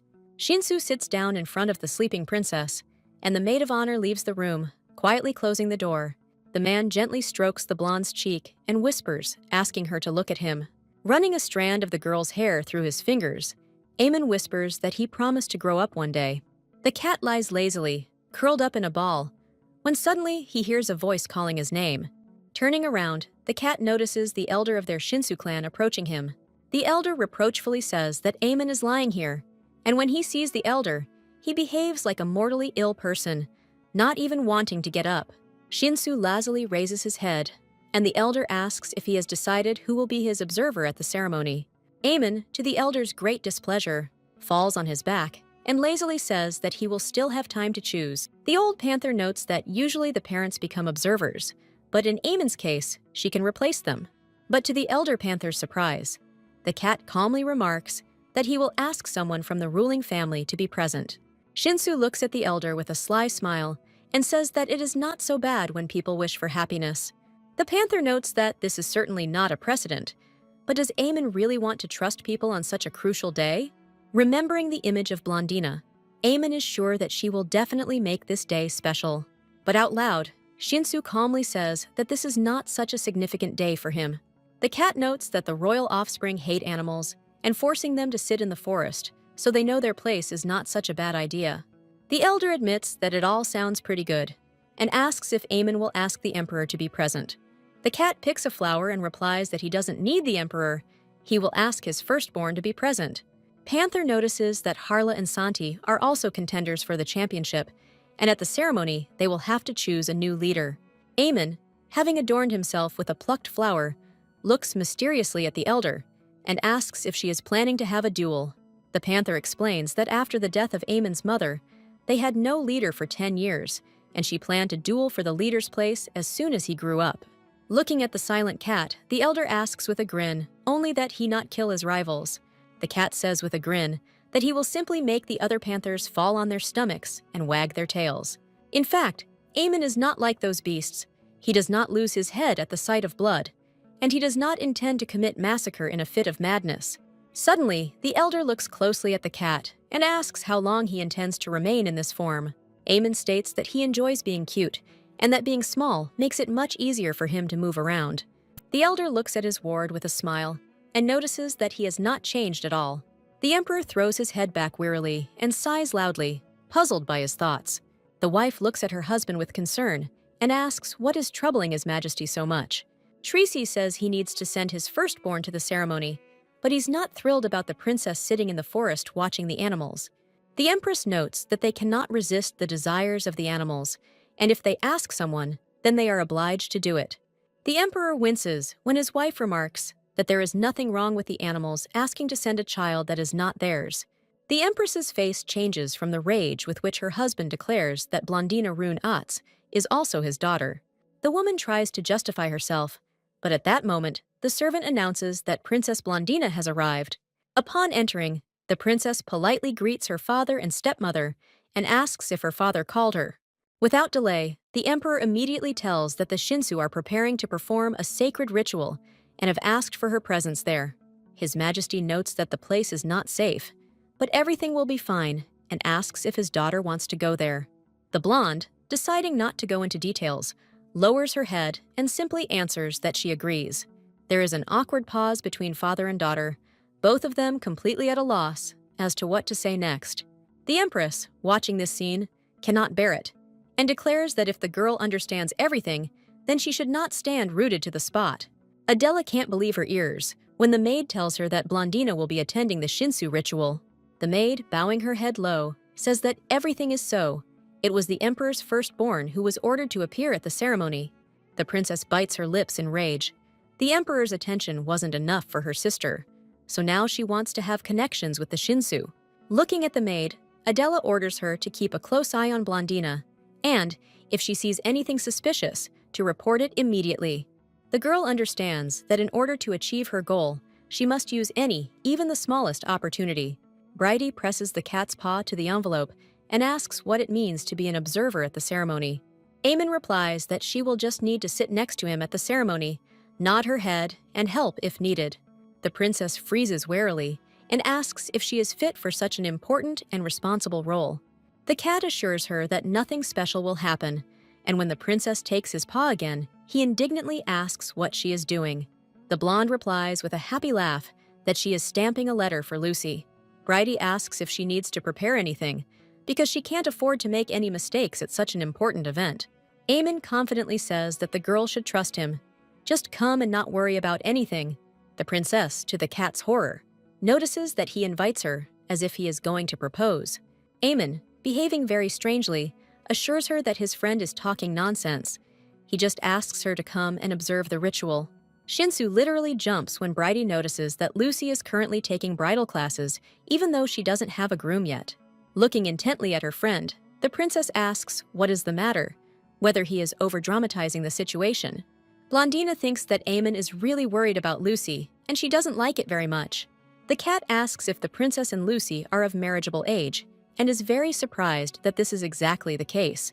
The blonde watches her friend's reaction closely and does not understand why the news about Lucy shocked him so much. The cat asks in bewilderment why people get married so early, and Bridie replies in surprise that she is already grown up and therefore should be married. Shinsu throws his head up in disdain and declares that animals don't get married so early, it's just stupid. When the princess asked why, the cat began to mumble something incoherently, realizing that he had no arguments. Looking out the window, the girl thinks that Eamon is acting strange today and wonders if cats have adolescence. In 3 days, Blondina, in full dress, is ready to go into the forest for the sacred ritual. To the princess's surprise, the emperor came out to the carriage and wished the girl a safe journey. The elusive feeling of the unexpected farewell did not disappear until the princess arrived in the forest. As she exits the carriage, the girl finds herself surrounded by curious cats who have never seen people before. After some time, the ritual began. Although Eamon told Bridie about how everything would go, she was still very worried. The main characters of the sacred ritual are 3 small panthers, Shinsu. The observers, chosen by each participant in the ritual, sit face to face with them. Then, after a certain amount of time, adult Shinsu panthers surround the applicants in a tight ring. Then, according to a strictly prescribed scenario, adult panthers spill blood with their sharp fangs. The princess falls into some strange stupor and can only think that she is very scared. The princess really wants to leave, but today is a very important day for Eamon, and she will definitely watch him from beginning to end. At the end of the ceremony, the elder, addressing the newly converted, solemnly says that now the blood of Shinsu flows in each of them. Looking at Aimon, Harla, and Santi, the panther solemnly says that they now belong to the true Shinsu family. Eamon smugly accepts the congratulations and the words that now everyone is looking forward to him growing up. The cat sighs tiredly and thinks not about congratulations, but only about the fact that the ritual is finally over and he can quietly leave. Approaching Blondina, the cat notices that she is in some kind of strange stupor and is trembling with fear. When the princess heard the roar of the Shinsu, the fact that Aimon belonged to this terrifying family passed through her body like lightning. The cat calls and calls his friend by name, but she still can't come to her senses, immersed in some thoughts. Eamon presses hard with his paws on the girl's knees and loudly says that it's all over.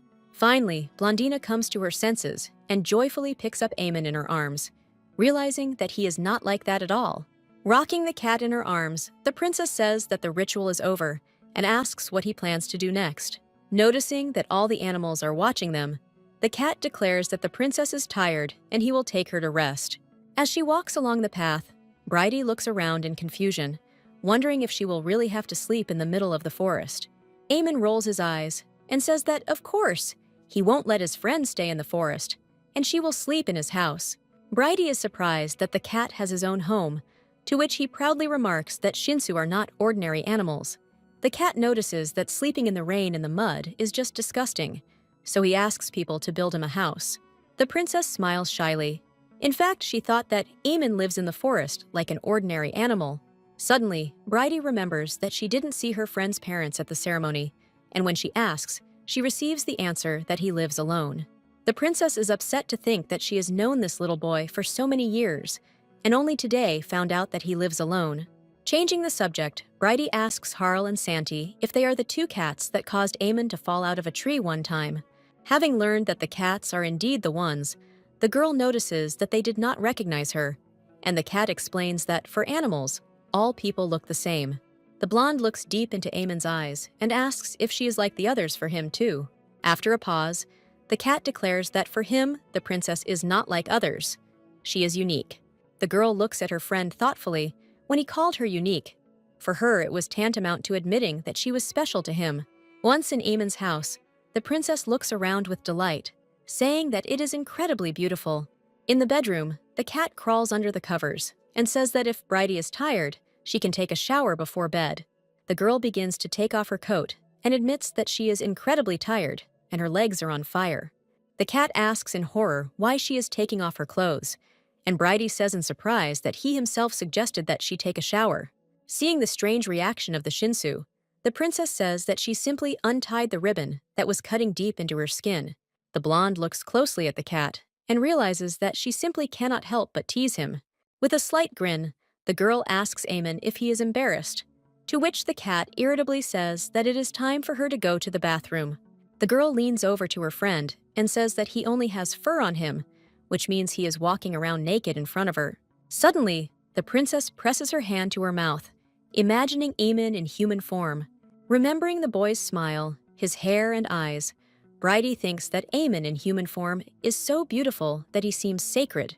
Suddenly, the girl thinks that she is already 20 years old, and she won't even blink an eye if Eamon takes off his clothes. The cat breathes a sigh of relief when he hears his friend leave the room and go to the bathroom. Shinsu's eyes sparkle. Bridie completely fails to understand that he cannot transform in her presence. Remembering how he sat in front of the sleeping Blandina that night, Eamon also remembers well that he could barely contain himself. At night, Blandina wakes up and is surprised to notice that Eamon is not sleeping, but is sitting and looking at her. The cat insists that he simply can't sleep and suggests that the girl lie down and continue sleeping. Continuing to look at her friend, Shinsu couldn't get the state Bridie found herself in after the ceremony out of her head. Unable to bear it any longer, the cat asks his friend to tell him everything that made her suffer in the past. The princess begins to tell that she went to work in the guest house to survive, because if she did not go to work, she would be sold to some man. Opening her eyes, the princess quietly says that for her, it would be worse than death. The girl continues that the owner of the guest house, her uncle Norton, knew about her situation, and therefore mocked her in every possible way. One day, on her 8th birthday, the village aunt gave the girl cookies. Noticing the smile on the girl's face, the uncle gives her a hard slap on the back of the head and asks how dare she smile. Grabbing the cookie that fell on the floor, the girl runs away, hearing nothing but curses and thunderstorms behind her. Bridie goes on to say that she then ate a cookie that had sand all over it, and that it gave her teeth a toothache. The cat presses itself against the girl's face and declares that they need to go to that guest house again.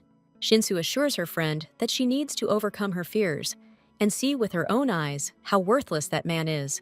The princess cries bitterly, but Eamon licks away her tears and assures her that he can help her get rid of her fears. After a while, Bridie calms down, and the cat thanks her for trusting him and telling him everything. Eamon can't wrap his head around how much the princess had to go through during her childhood. Bridie hugs the cat and assures him that everything is fine now that she has met His Majesty and Eamon. After a few minutes, Shinsu looks at her friend and realizes that she is fast asleep. The cat takes on human form and quietly whispers that he will definitely become the head, and then no one will be able to offend her anymore. The friends have been galloping through the forest for quite some time, and the princess notices that the cat is starting to get tired of the monotonous ride. The travelers only had to drive through the forest, and they would find themselves at the destination, when suddenly a crowd of robbers with clearly unfriendly intentions appeared in front of them. The blonde freezes in fear, and Eamon whispers to her to quickly get off the horse. Pressing close to the horse, Shinsu's eyes sparkle, and with a smile invites him to play an entertaining game. Before the blonde could blink, all the bandits were scattered like pins in a children's game. The girl is about to leave when she suddenly notices that one of the bandits has started to move. The still very young guy raises his head and looks at the princess with obvious fear. The blonde looks at the young man in amazement and notices that he has golden eyes, which are of great importance in the empire. Suddenly, Ayman runs up to the bandit and knocks the bandit unconscious with one short blow. Jumping onto the horse, the cat asks his friend to hurry up, because if the bandits wake up, they won't leave them alone. Bridie can't take her eyes off the boy. She's only seen golden eyes on her mother. Entering her hometown, the girl thinks that this place evokes memories of her mother, but at the same time instills genuine horror. The princess rides in silence, but Shinsu notices her trembling hands and understands how tense she is. The cat turns to his friend and suddenly asks her to hug him tighter. The blonde hugs her pet with joy and gratitude and feels the warmth emanating from him. Finally, pulling herself together, the girl enters the city, and in the very first courtyard, she notices some young man. The guy greets the traveler, and Bridie recognizes him as the son of the shoe store owner. Realizing that her old acquaintance does not recognize her, Bridie throws off her hood and greets the guy. Hans, struck by the beauty of his interlocutor, asks whether she is simply traveling or has come to visit someone in particular. Having learned that the girl is simply traveling and looking for a place to stay, the young man offers to take her to the only guest house. The blonde thanks Hans, not wanting to reveal that she knows perfectly well where this guest house is. Approaching the door, the girl gathers her strength for a long time, still not daring to go inside. Finally, Blondina decides to enter, and Uncle Norton, who is sitting right there, greets the guest. Norton entices a potential visitor with lucrative offers, and Bridie realizes that he doesn't recognize her. The girl happily thinks that she has changed a lot, that she is no longer that weak and defenseless child. The uncle continues to obsequiously fawn over the guest, and the girl thinks that her fear really does look pathetic. Suddenly, the girl's aunt appears on the stairs, attracted by the voices, and with the hope that they will have a lodger. The woman immediately offers to look at the room and takes the princess with her up the stairs. Suddenly, the aunt stops abruptly and looks intently at Blondina, not understanding who the girl reminds her of. Suddenly, a startling realization dawns on the woman's face, and she calls her niece by name. Looking at her relative, Tina suspiciously asks what her niece is doing here and whether she is really planning to live here. Norton, still not having recovered from his amazement, declares that this is impossible because Blondina is the daughter of some aristocrat. The girl is frightened by the pressure from her relatives, and her uncle continues that after the girl disappeared, there were various rumors, including that she was sold to someone. Norton laughs and remarks that the niece must have been sold to a very rich aristocrat, since she looks so good. The man grabs the blonde by the arm and shouts that she must have been thrown out of high society. The man is sure that, having been left on the street, the girl, no longer a relative, came to them. Eamon is about to grab the man's hand, but Bridie assures him that there is nothing to worry about. She was prepared for such a reception. The princess, regaining her confidence, forcefully pulls her hand away from Norton, who did not expect resistance. Resolutely approaching her uncle, the girl swings her arm and slaps him with all her might. The man, after a few minutes, comes to his senses and, angry, swings his arm to teach the girl a proper lesson. Suddenly, Norton freezes when Blondina calmly says that he can hit her if he doesn't fear the consequences. Seeing the confusion, Bridie says with a grin that her uncle is obviously scared, since he doesn't dare hit. Looking at her hated relative, the girl asks if he ever regretted what he did before. The princess states that she has often thought about the past and really wants her tormentor to get what he deserves. Looking at her relatives, Blondina asks with a grin whether she can do it or not. Turning around, the girl advises her relatives to be kind to her for the next 4 days. Realizing that this is no ordinary girl, Norton bows to the waist and asks for forgiveness for his frivolous behavior in the past. Looking at this performance, Blondina remains silent and then confidently says that she cannot forgive him. Having closed the door to his room, the blonde leans against the door exhaustedly and sighs convulsively. Eamon, looking at his favorite, wonders if maybe he should just kill this guy. Tina tiredly stirs the soup, not understanding why she has to do all this for the hateful girl. Having pushed away another plate, the blonde demands for the 3rd time that everything be redone. The aunt angrily pours soup into the bowl, thinking that her niece was very ungrateful. Coming out into the hall, Tina notices a joyful smile on her husband's face, who says that Blondina promised to reward them for the work they've done. Hearing that her aunt and uncle had done so much for their niece, the princess said with a satisfied smile that the gift for them would be very special. Standing in front of the closed door, Eamon offers to leave, but the girl suggests waiting a little longer. Finally, a man comes to the door and, pushing it, says that the opening will not be soon. The princess takes off her hood and calmly asks if the man's name is Jax. Ignoring the man's questions, the girl asks if he has the right to receive the debt from the northern guest house. The man replies that everything is correct, to which the princess calmly says that she will buy out this debt. The blonde takes out a large emerald, hands it to the man, and asks if this will be enough for their deal. Showing the official document to her relatives, Bridie says that the right to receive the long has now passed to her. Norton says not to believe this document, but his niece replies that his disbelief will not change anything at all. The blonde looks at the man with a smile and says that she now has all the rights, and she demands that he leave the premises. When Norton hears that Blondina wants to give their house to a former servant, he falls to his knees and begs for mercy on them.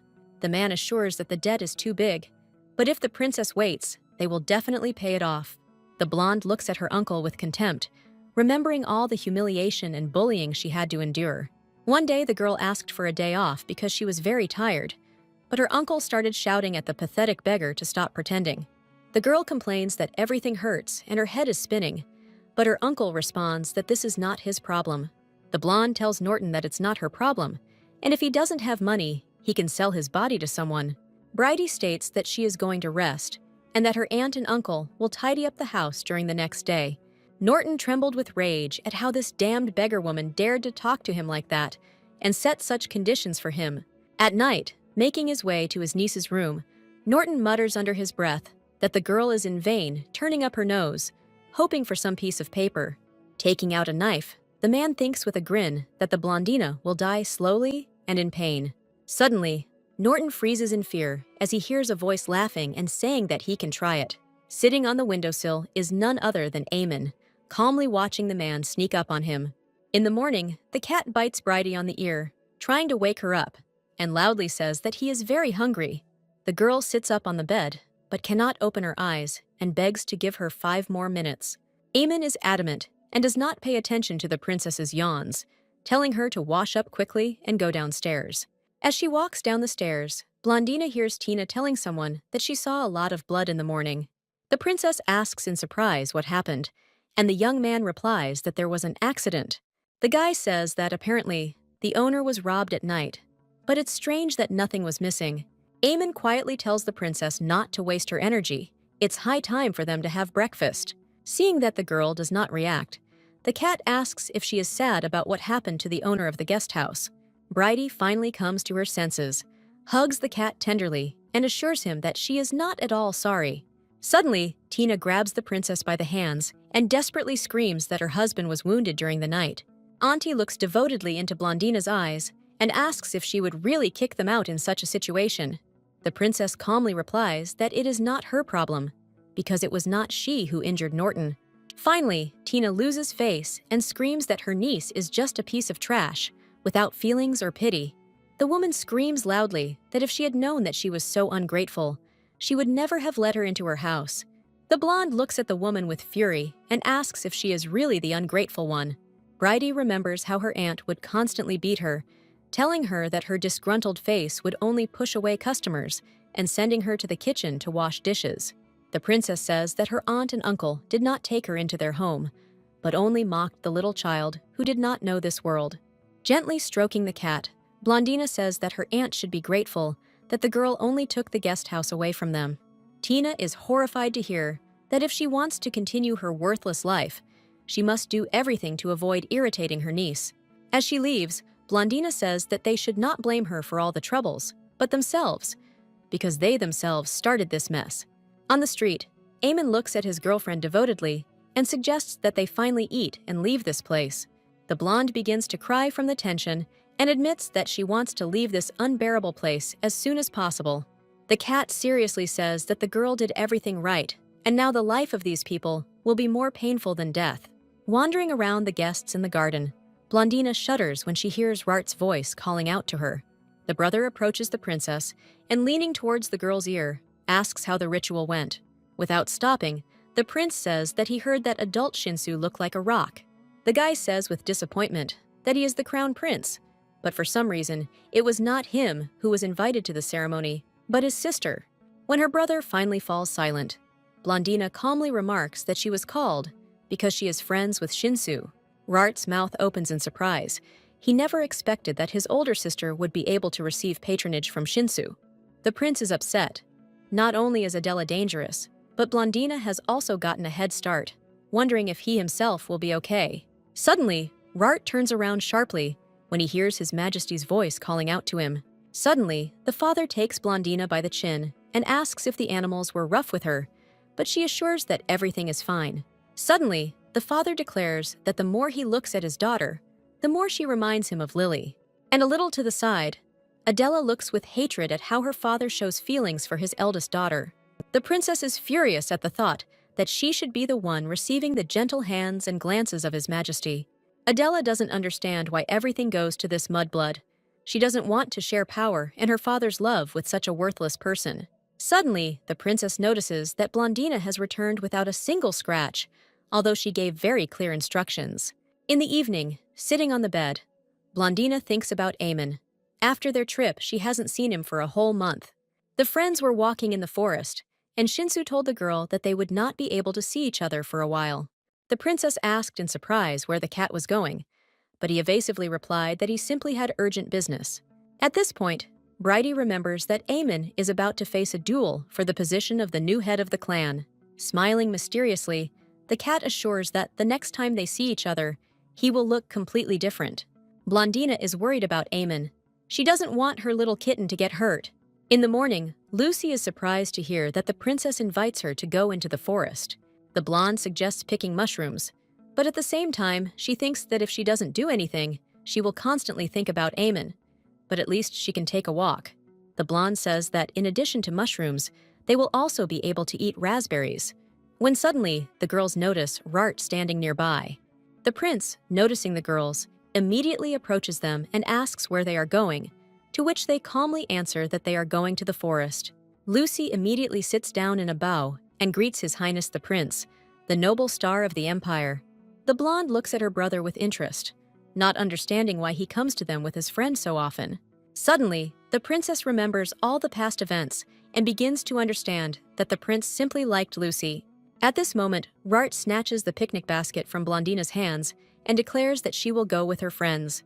Realizing that she has no choice, Bridie asks Lucy if she would mind, to which the girl nods her head in agreement. In the forest, seeing what the girls are doing, the prince is perplexed as to how a member of the royal family can rummage around in the mud, sitting on the bare ground. The blonde shows her friend the mushroom and notes with admiration that it smells simply wonderful. When Lucy asks what kind of mushroom it is, Bridie replies that it is a larium, and if you dry it, it will become sweet. The maid of honor looks at her friend in surprise and asks where she knows about all this. Rart rolls his eyes and says that his sister obviously wandered around the mountains and ate something similar. The blonde, closing her eyes, calmly notes that her brother is thinking correctly. Lucy looks at her friend in confusion and asks in horror, "Could the princess have done something humiliating?" The prince immediately begins to wave his hands and happily says that he is right about everything. The blonde stands up abruptly and, deciding to change the subject, suggests that Lucy go pick raspberries, to which the prince immediately says that he will go with them. The princess turns around abruptly and coldly says that it wouldn't hurt for him to apologize first. Rart looks at his sister in surprise. He has never been told such words, and he does not quite understand what to do in such a situation. The girls turn around and leave, and the prince is surprised to realize that they are not even waiting for him. Suddenly, Blondina freezes when she hears her brother's voice behind her asking for forgiveness. Rart, sadly hanging his head, apologizes once again for his words, which clearly should not have been said. Bridie asks what her brother is apologizing for now, for being rude, to which the young man nods in agreement. Turning away, the princess says with a smile that in that case, her brother should come and take the basket from her. After a while, Rart notices that they can't climb so high. It will be dangerous, because they will get too close to the forest boundary line. The blonde calmly says that Eamon allowed her to pick raspberries in this very place. The princess doesn't want to tell that Eamon had marked the path to the raspberries with his claws in advance. Suddenly, Blondina stops, experiencing strange sensations, and notices that something is clearly wrong. Rart agrees that he too feels a strange sensation, and Lucy says that it is too quiet around. And then all three notice that there is a dead silence in the forest. Neither birds nor insects can be heard. The blonde turns to her companions and anxiously suggests that they go back. After some time, Bridie notices that the road is somehow strange, but she has come to this place many times and knows exactly the right way. But, strange as it may be, the further the princess goes, the less she recognizes the places around her. Finally, the prince stops and is forced to admit that they are most likely lost. Suddenly, all three of them freeze because they hear a strange sound in the bushes that is fraught with danger. Rart draws his sword, pulls the girls close, and declares that they should rely on him because he is the strongest here. The prince asks his sister to call her friend Shinsu, but she is afraid that the noise will attract wild animals. The blonde assures that it is dangerous to call Eamon now, because he did not leave any special marks in this place. The prince says, upset, that it's all his fault because he shouldn't have allowed the girls to come here. The blonde asks Rart not to blame himself. He is not guilty of anything, since it was she herself who suggested going to the forest. The princess says that first, they need to get out of this dangerous place, and only then figure out who is right and who is wrong. The prince confidently says that they need to stick together so that Blondina and Lucy don't leave his side for a single step. The princess looks at Rart with affection. For the first time, she feels that he really is her brother. The young man continues to protect the girls, when suddenly a menacing roar is heard behind the young people. To the fear and amazement of the company, a huge bear emerges from the bushes and continues to growl menacingly. Rart pushes the girls away with his hand and whispers to them that they need to slowly retreat.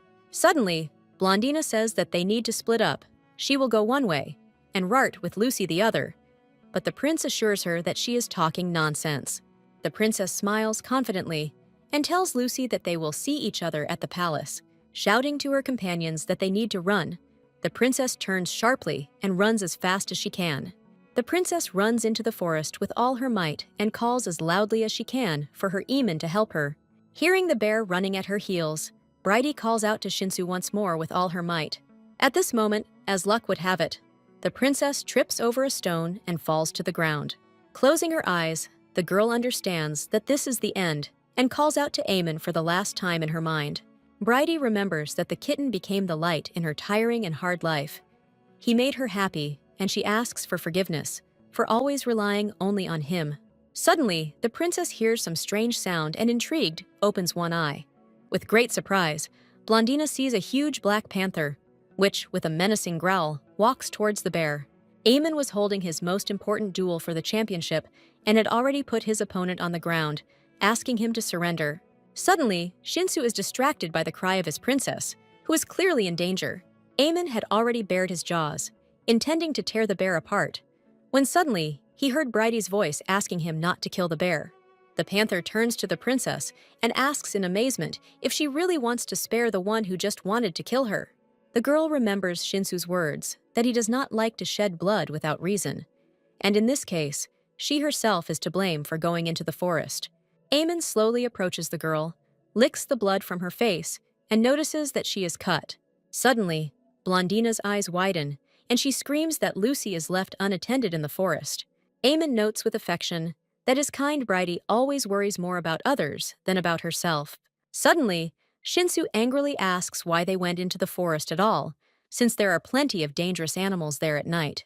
Eamon says that today, especially, the forest energy is irritated, and the princess only quietly asks for forgiveness. Rart still stands in front of Lucy, holding his sword at the ready, intending to defend his lady to the bitter end. But as soon as the prince sees the huge black panther, he jumps up with a wild cry and drops his sword. Eamon looks at the prince lying on the ground in surprise, and asks in surprise what Lucy is doing with him. The panther asks if Lucy is okay, and she asks in a trembling voice if it is Mr. Eamon in front of her.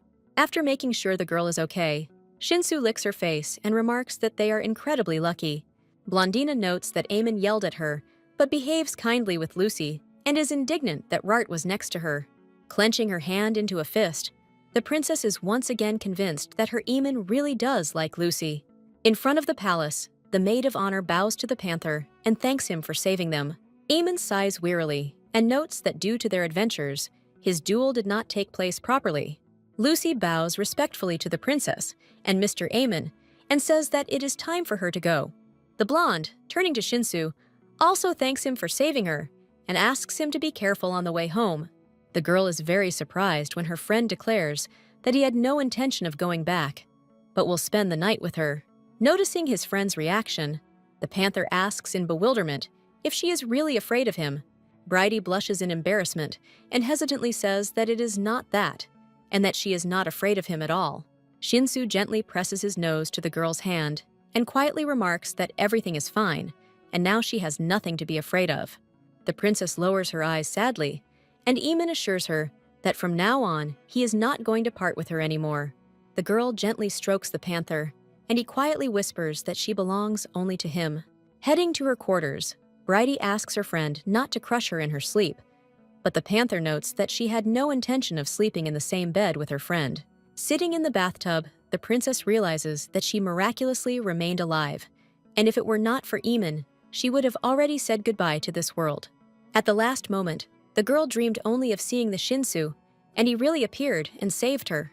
Sitting on the bed, Bridie can't fall asleep for a long time and stares at Eamon lying on the floor.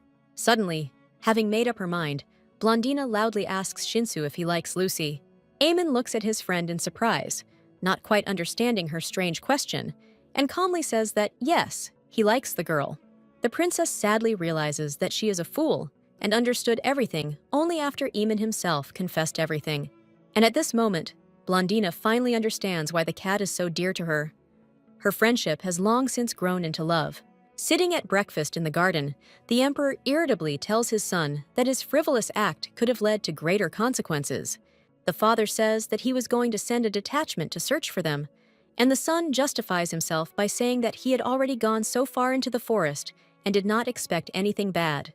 The day before, having returned to the castle, Rart assured his sister that she was not to blame for what had happened, and that he would take care of the consequences. The girl could not understand where the prince got the urge to take all the responsibility onto his shoulders. Rart is embarrassed and says that this is the least he can do for his sister after everything that happened. The brother bitterly notes that it was not the princess who should have saved everyone, but he was obliged to protect the girls.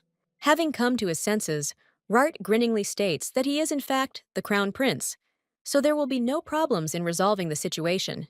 At this time, the prince tells his father with a smile that if the knights went into the Shinsu forest, they would be able to taste the most delicious raspberries. While charming his father, the prince notices that raspberries from the forest really do taste simply amazing. Looking at Blondina, the emperor says that they heard that a Shinsu came out of the forest with the children and asks what happened in the forest. The princess calmly replies that she became friends with the panther at the last ceremony, and yesterday he simply helped them. His Majesty looks thoughtfully at his daughter. It would be very good if, with the help of Blondina, the relationship between the Shinsu and the people would improve. Rart asks his sister how Lucy is feeling, to which the girl replies with a smile that she gave her friend the day off today. The prince remarks that Blondina is simply a sweetheart today, to which she smiles and counters that she is not particularly happy with her brother's sympathy. Adela notes with displeasure that not only has the emperor's attitude towards his sister improved, but Rart has apparently also become friends with her. Suddenly, His Majesty asks how Blondina feels about inviting Shinsu to the palace. The emperor explains his invitation by saying that it would be nice to get closer to the animals.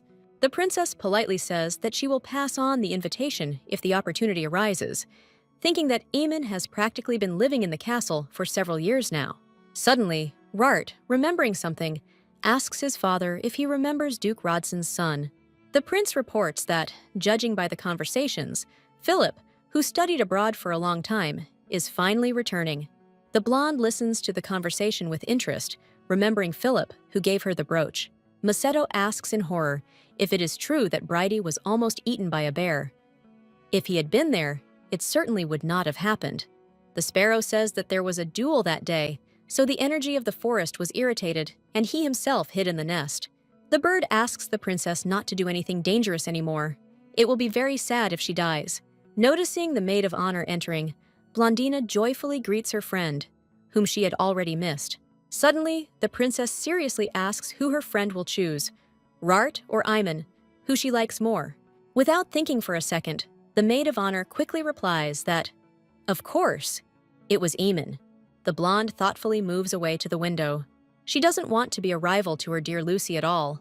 Unreassured, Bridie asks who Lucy would choose if both Wrath and Eamon simultaneously said they liked her. Inspired, Lucy also does not hesitate and answers that in that case, she will choose His Highness the Prince.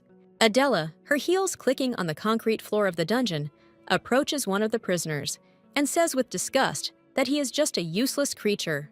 Covering her face with a fan, the princess cannot understand how it was possible to fail such a simple task.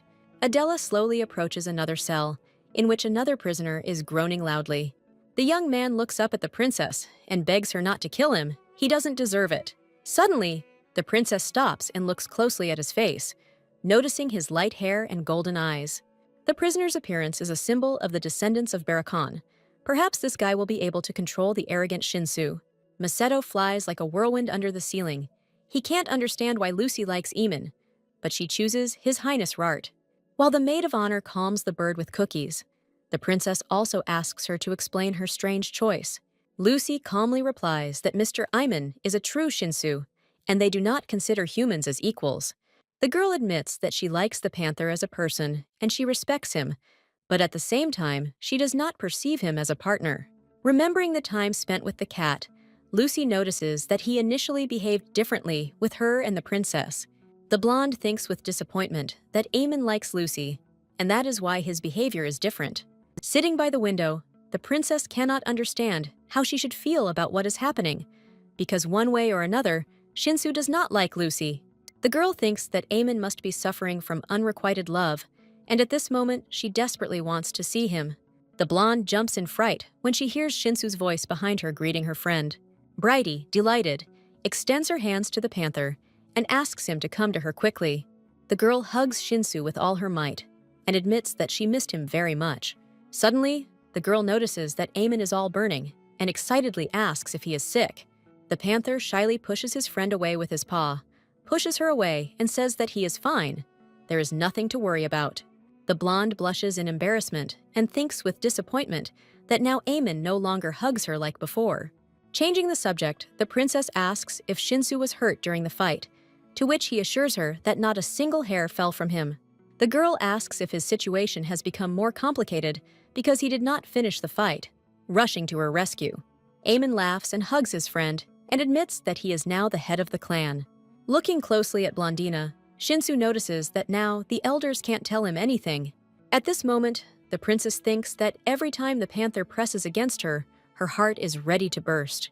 Shinsu licks her cheek tenderly, and Bridie realizes that if things continue like this, she won't be able to hide her feelings. Philip is riding in a carriage, and a servant notices that over the past years, everything in the empire has changed in one way or another. The Duke calmly notes that this is the nature of time. Everything flows and changes. The servant says that all the roads in the capital have been repaired, and the central clock tower has been completely rebuilt. Philip nods in agreement with the young man's words, but at this time, he thinks only about Princess Blondina. Mr. Rodson thinks with interest about how the princess, in whom there is not a drop of anger, lived all these years. Philip is very hopeful that he can become the true savior of the low-born princess. Noticing the smile on his master's face, the footman notes that he has obviously remembered something good. Stuttering, Rart asks his sister if she could let Lucy go for today. At this moment, the maid of honor enters the princess's chambers and cheerfully wishes everyone good morning. The blonde watches with a grin as her brother immediately becomes confused and begins to mumble something awkwardly in response. Lucy looks at His Majesty the Prince with fear, not understanding the reason for his strange behavior. Rart approaches the girl and, holding out the tickets, asks if she would agree to go to the opera with him today. Watching the couple of friends through the window, the princess thinks that she was wrong to envy Lucy, and Eamon should not see this scene. Bridie wonders if she has any reason to worry, since Lucy and Eamon can't be together anyway, since he's an animal and she's a human.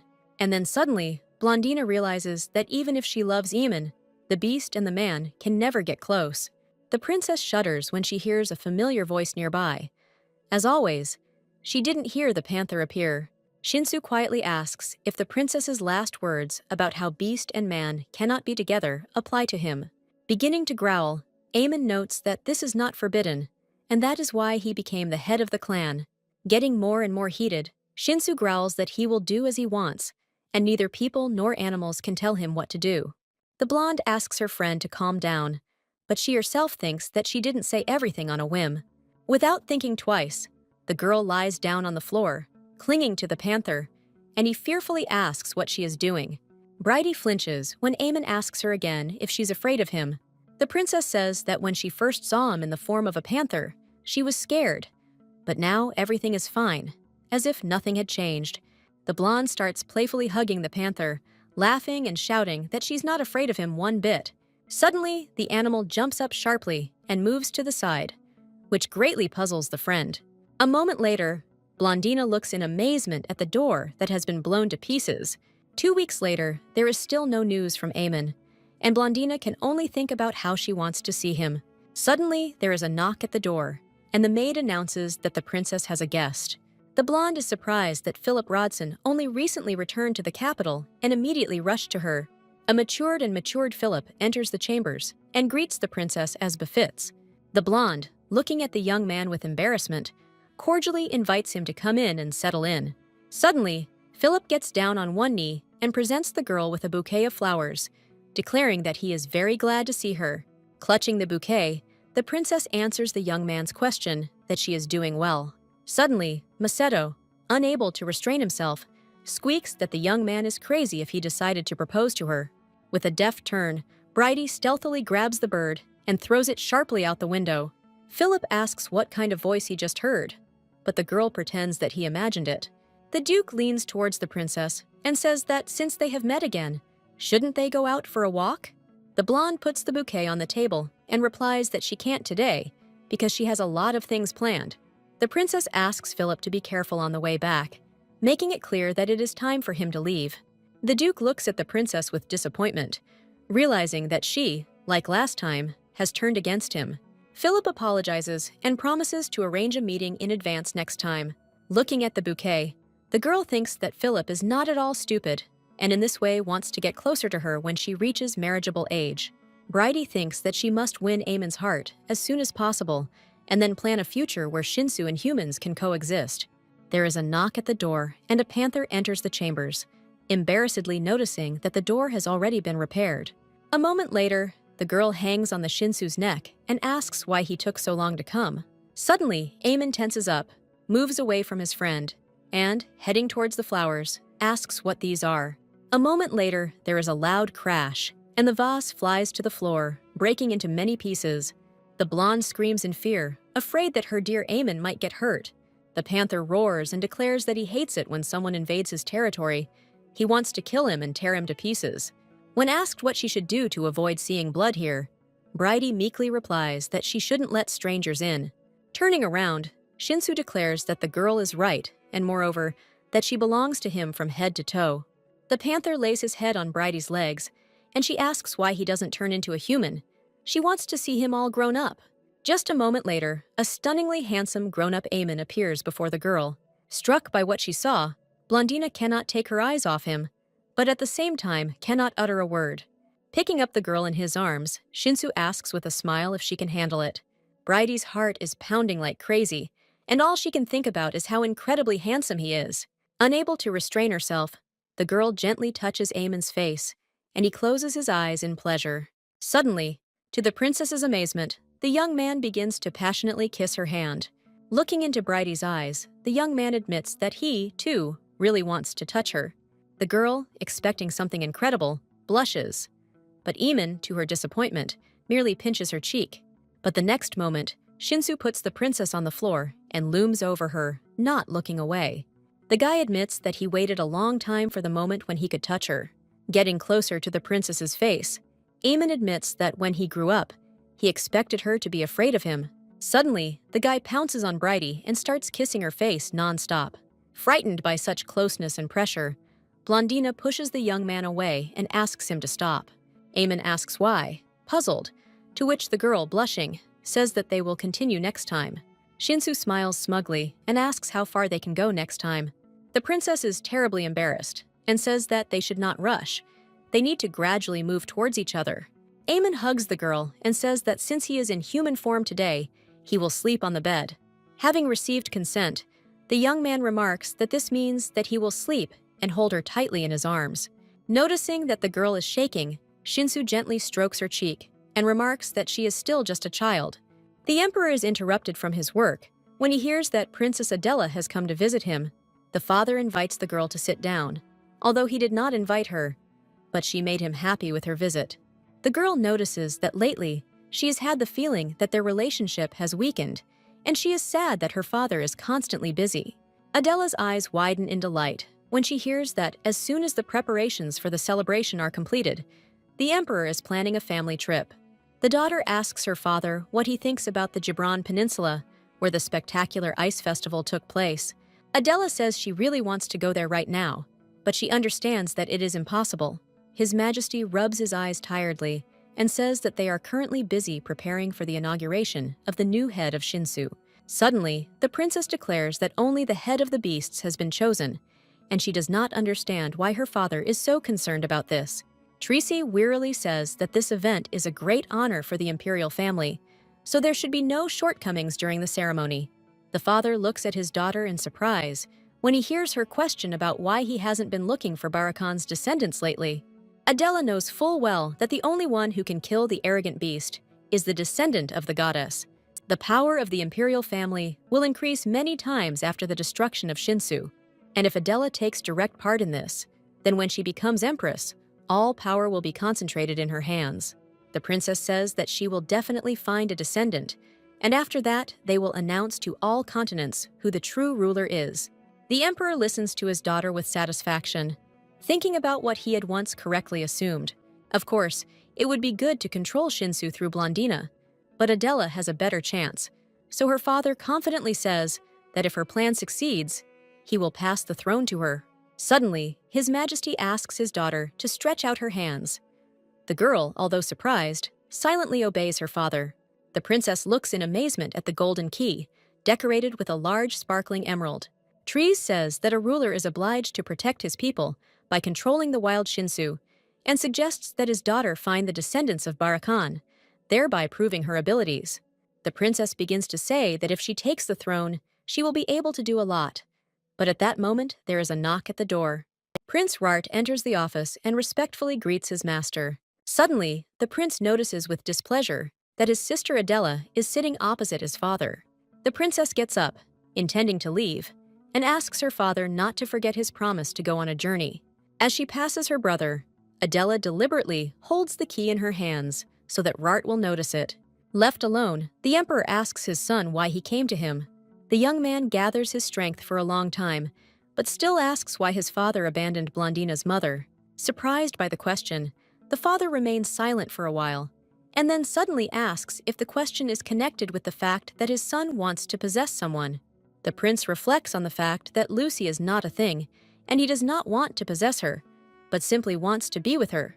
Having correctly assessed the young man's silence, the emperor comes to the conclusion that Rart wants to protect some girl. Father says that if this is so, then first he must begin with what he can do now, and must act as befits a prince. His Majesty says that from now on the son should try to take the throne and gain power that no one can encroach on. Trice says with a smile that if Rart becomes an emperor with unshakable power, then he will be able to protect his woman. Sitting in the stands, Blondina thinks that today is the opening day of the hunting competition. Traditionally, the imperial family holds competitions in the Shinsu forest, who have always hated hunting, but respected human culture and allowed them to hunt twice a year. Although there is no good relationship between humans and Shinsu, they still try to maintain balance and live in harmony. The emperor appears and announces that the competition, held by the grace of the Shinsu, is now open. The blonde covers her face with a fan, thinking that this year most likely no one will give her their prey. Suddenly, the princess notices the familiar face of the young Duke Philip in the crowd of horsemen, who casts an interested glance at her. The girl sitting next to the princess notices that this year the emperor has announced that the reception will be more luxurious than ever. The ladies begin to confidently say that everything will be like this, since their empire is incredibly rich. Suddenly, one of the girls mysteriously says that strange rumors have been circulating around the palace lately. The girl says that she heard that a huge black panther appeared in the palace.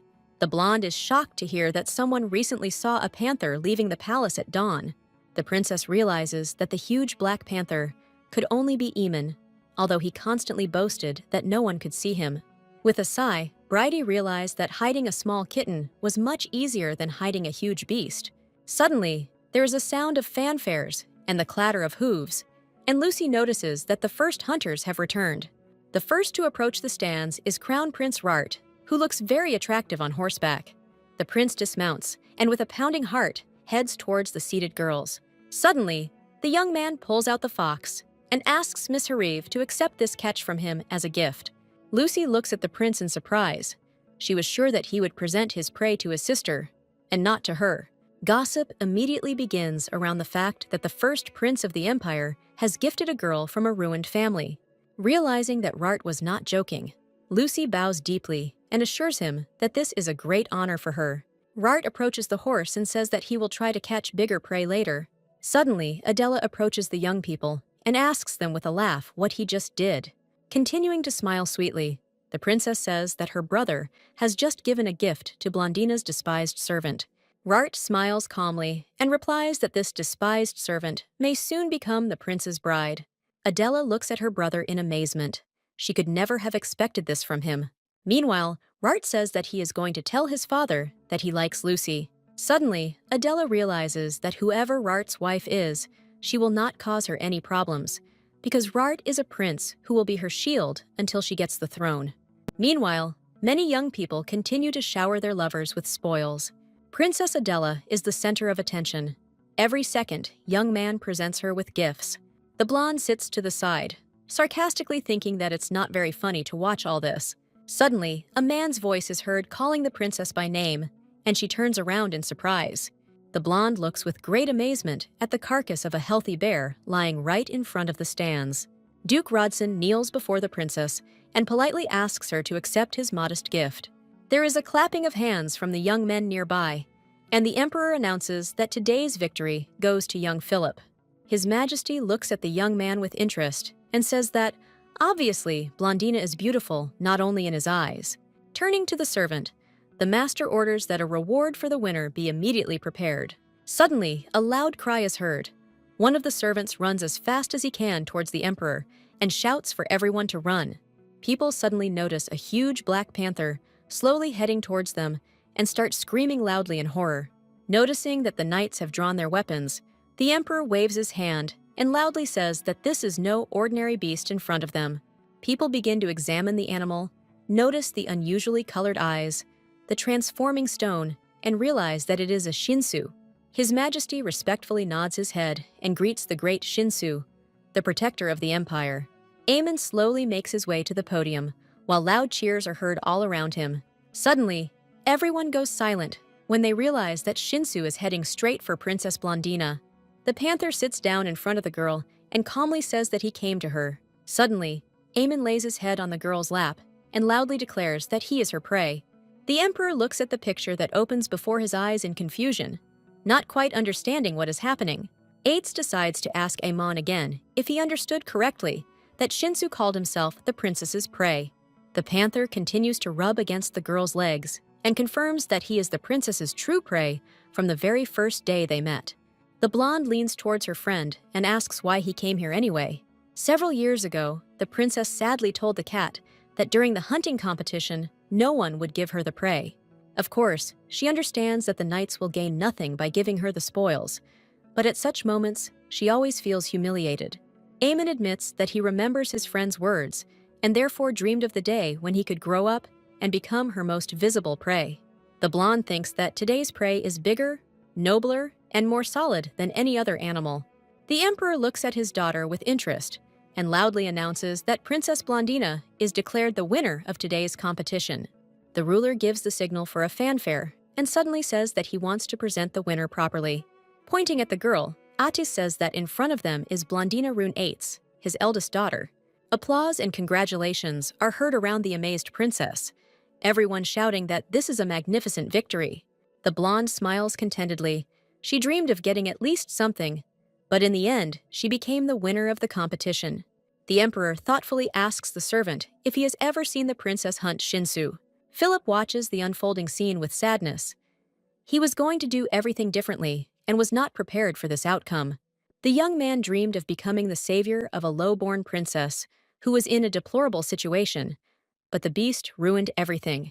The Duke, enraged, does not understand how this vile, insignificant animal could allow itself to behave like this. Standing behind, Adela tells Philip with a grin that she knew Blondina's nature from the very beginning. After a short silence, Princess Adela declares that she actually likes Philip. The young man coldly remarks that excessive nobility and a pretty face are unlikely to help the girl. While adjusting the young man's tie, Adela suggests that he think about what he could get after marrying the princess. Adela clarifies that she is not talking about a half-blood princess, but a truly pure-blooded and noble princess. Philip calmly says that he understood the girl, but he himself thinks that there is something to think about here. The blonde continues to sit next to Eamon and suddenly asks excitedly if he can do this. Blondina explains that it is undesirable for Shinsu to appear near people, and therefore he may have problems with the elders. Eamon smiles calmly and says that his friend clearly forgot that he is a great leader. Sitting up abruptly, the magnificent beast assures the princess that she has nothing to worry about. Neither humans nor Shinsu will dare to interfere with them. The blonde looks at her friend happily and asks if this means he will be able to visit the palace with confidence. Suddenly, Eamon lunges at the princess and knocks her to the ground, asking if she has any doubts about this. Bridie starts laughing and says that's good, because with it being that big, it would be difficult to hide it any longer. After getting up from the princess, Eamon notices that she sees him as kinder than he actually is, and this makes his behavior worse. Rart stands not far from the couple and watches in surprise as they coo with each other. The prince asks Lucy if the princess and Eamon really have such a close relationship, but the girl cannot answer this question. The young man continues to watch his sister and is surprised to realize that the head of the Shinsu is having an affair with the royal offspring. The guy remembers that initially he had a bad relationship with his sister, but everything changed, and if he can become an emperor, then it will all be good for him. Adela is desperate to know that things are not going according to plan, but she can't just let things go. Remembering how her father acknowledged her as his daughter, the girl reflects that she hated her sister from the very beginning and would never recognize her as her equal. It's funny for a ragamuffin to pretend to be a noble princess. No matter how much she puts on airs, dirty blood still flows through her. With a sigh, Adela thinks that she is the only princess of the empire and the situation will still be in her favor. Remembering the conversation with Philip, the girl understands that the young Count Rodson agrees with her. Adela hopes that the young man will soon fully side with her, and together they will strengthen the anti-Shinsu faction. Sitting in her chambers, Blondina tells Lucy about the upcoming family trip and admits that it scares her. Remembering the images of the Empress and Adela, the princess understands that most likely this will not be a vacation, but torture. However, the princess reflects, Rart will be absolutely delighted because Lucy will be going with them. Suddenly, Macedo starts shouting that he will go north with them. He dreams of looking at the ice. Laughing, Bridie asks if his bird will be able to stand it and remain silent for the entire trip, so as not to give itself away. Listening to her pet's assurances that he can handle it, the princess changes the subject and asks if Eamon is home. Macedo says that he saw a gentleman recently. He must have gone to the spring. Stubbornly making her way through the fog, Blondina realizes that she can't wait any longer because she misses him so much. Not long ago, Eamon gave the girl a ring, telling her to wear it if she ever went into the forest again, as it contained some of his power. Then the panther throws the princess's dresses out of the closet and lies down on them. Seeing his friend's bewilderment, he explains that he is putting on his scent. Feeling completely protected, Bridie suddenly sees a panther emerging from the bushes in front of her. The panther approaches the girl and looks at her with bewilderment, because he clearly felt the energy of the leader. Suddenly, the beast asks if this is the princess who was at the ceremony and whom the leader cherishes. The panther sits down, holds out his paw, and notices that he didn't introduce himself that time. His name is Santi. Suddenly, the beast starts sniffing the princess and asks why the chief didn't leave a mark on her. Suddenly, Santi says that if there is no mark, then the princess is just food, which scares her quite a bit. The panther asks what the girl is doing here, to which she directly says that she is looking for Eamon. The blonde becomes noticeably worried when Santi says that the leader is currently a little out of his mind and could be dangerous for her. But the beast immediately declares that the girl has nothing to fear next to him and smiles carnivorously. Bridie thinks that even though Santi is Eamon's friend, Everyone knows how carnivorous the Shinsu are. The beast walks in circles around the girl and says that he has never tasted human flesh, so he can try it once. Noticing the princess's fear, Santi starts laughing loudly and assures him that he is joking. Otherwise, he will get into trouble with Eamon later. The blonde asks the panther to take her to the head, to which he immediately agrees, but once again warns that Eamon has gone off the rails. Santi bends down to the ground and offers the princess to sit on him to get to the place faster. As soon as the girl sat on the panther's back, he immediately made a huge leap forward, forcing her to cling tightly to his neck. Santi admires how light Blondina is as a feather, and she sarcastically remarks that humans are actually noticeably smaller than Shinsu. Santi begins to question the girl about how she met the chief, but Bridie is so sick from driving fast that she doesn't have the strength to go into details. Suddenly, the panther asks if the princess is going to grow up. Perhaps the leader did not mark her because she is too small. Annoyed by the fact that she is constantly considered small, the girl asks again what mark they are talking about. Santi says that if the chief himself didn't tell Bridie about this, then it's not time for such details. Arriving at the place, the princess can barely contain her nausea, thinking that Eamon never allowed himself such rides with her. At that very moment, Santi receives a stunning blow to the head, and with a grin, realizes that the boss has arrived. Eamon starts growling menacingly, and Santi tries to explain that Bridie herself asked to be taken to the head. The leader presses the panther's head to the ground with force and tells him never to dare call the princess by her short name. Santi remains lying on the ground, and Eamon, leaving, advises him to be more careful next time. While running away, Santi thinks that in any case, because of the leader's selfishness, only the people and Blondina will be in a difficult situation. The princess glances furtively at Eamon and asks whether or not she should have come here. Extending her hand to her friend, the girl notices that she came to him, and he didn't even say hello to her. Enjoying her friend's touch, Shinsu says that it's not that. It's actually very dangerous here. When Bridie asks what could be threatening her, Eamon instantly transforms and, taking her hand, admits that he does not have very good control over himself. Looking into her friend's eyes, Shinsu says that she shouldn't let another animal leave her scent on her. It makes the wait difficult. The blonde looks at the young man in fascination and asks what kind of expectation he is talking about. Eamon pulls her close, kisses her hand, and declares that he wants to leave his mark on her. Looking the girl in the eyes, Eamon asks with a smile if she is ready to leave her mark on him. The princess hesitates, not understanding what kind of mark is being discussed, but nevertheless nods in agreement. The enchanted Shinsu leans towards the girl, kisses her, and tenderly whispers her name. A moment later, the young people find themselves lying on the ground, and Bridie cannot understand whether this is all a dream or reality. The girl is still inclined to believe that she is in a dream, since she cannot be so happy in real life. Suddenly, Eamon pulls away from his friend and tells her that she needs to leave because it's really dangerous this time. Looking Bridie in the eyes, Shinsu says that she is still a human, so they can't rush. He doesn't want to hurt her. Lying in bed at night, Blondina can't stop touching her lips, remembering today. Suddenly, the princess starts to spin around on the bed, completely confused about what to do next. The girl does not understand why Eamon began to behave this way. Because he used to like Lucy, maybe everything that happened was just an illusion. However, the warm look with which Shinsu looked at her was the most genuine. It is logical to assume that in this case, both the touches and the kiss of the young man were also very real. Realizing that humans and animals obviously have different concepts of love, Bridie begins to pound her fists on the bed out of anger and frustration. The girl walks barefoot through the morning dew, feeling the freshness and coolness with her whole body. Hearing a loud and menacing roar, the girl freezes, realizing that Eamon is somewhere nearby. The girl touches the panther, noticing his dark fur and realizing that he has fallen under the influence of her forest. Touching the beast, Blondina is surprised to realize that he cannot speak. Obeying some incomprehensible impulses, the girl touches the transforming stone.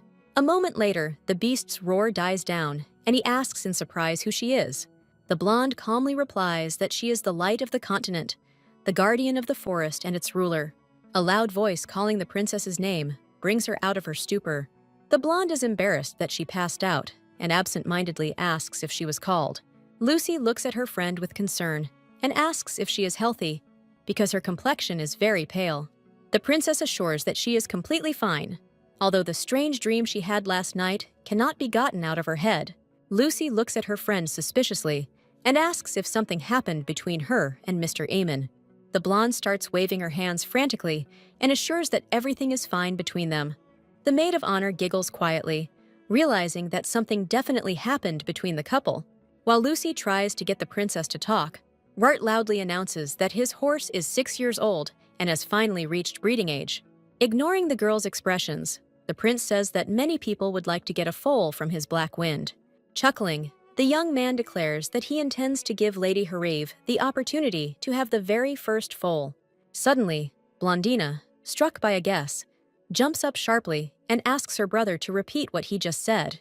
The girl quickly asks if it is only Black Wind's breeding season, or if it is the same for all animals. Rart doesn't understand what his sister is getting at, but confirms that yes, all animals are going through this period now. The blonde covers her mouth with her hand, coming to the conclusion that everything Eamon did was not caused by his feelings, but was simply explained by the season. It turns out that instincts are to blame for everything, and considering that Eamon is the head of the Shinsu, his animal needs are much stronger. The princess understands that because of the difference in the ideas of love between people and animals, after that kiss, nothing will be the same as before. Suddenly, startling his friends, Bridie jumps up and declares that in that case, he must take responsibility. Having calmed down, the girl thinks that if she fails to convince Aimon, she will give up everything, including her status as a princess, and go live in the Shinsu forest. After some time, Blondina finally calms down and becomes confident that sooner or later everything will work out. As soon as Aemon looks into the room, the princess, as if possessed, throws herself on his neck with a loud scream. The girl looks sideways at the beast, not understanding where such a stunningly handsome man could have come from. Suddenly, Bridie asks if it's true that Aemon is in breeding season, causing the panther to flinch. The animal does not understand her friend's interest, and she explains that all animals are going through this period now, and therefore she is interested in whether panthers are in the same condition. Aemon looks at his friend suspiciously and asks if she thinks he is just a simple beast. The blonde immediately assures that of course not. He is the great and stern master of Shinsu. Stroking the panther's cheek, the girl says that he probably doesn't know, but people don't do that. Bridie explains that for animals during this period, it doesn't matter who becomes their partner, but for humans, it's not that simple. And since Aemon can turn into a human, but behaves like an animal, it is quite obvious that she will perceive him as a dishonest dog. Shinsu asks with a grin if this means that if he doesn't want to be known as a bad beast, he should only have contact with her. The blonde shudders in amazement, and the beast, licking her cheek, says with a laugh that she is very naive. The girl pushes the Shinsu away in irritation and asks why he always does things like that in his panther form. Aemon quietly admits that if he were in a human body, it would cause even more problems. Shinsu understands that something irreparable could happen, and that is why he gives the princess time. Adela, sitting at the table, goes over in her head all the events of the previous day of competition.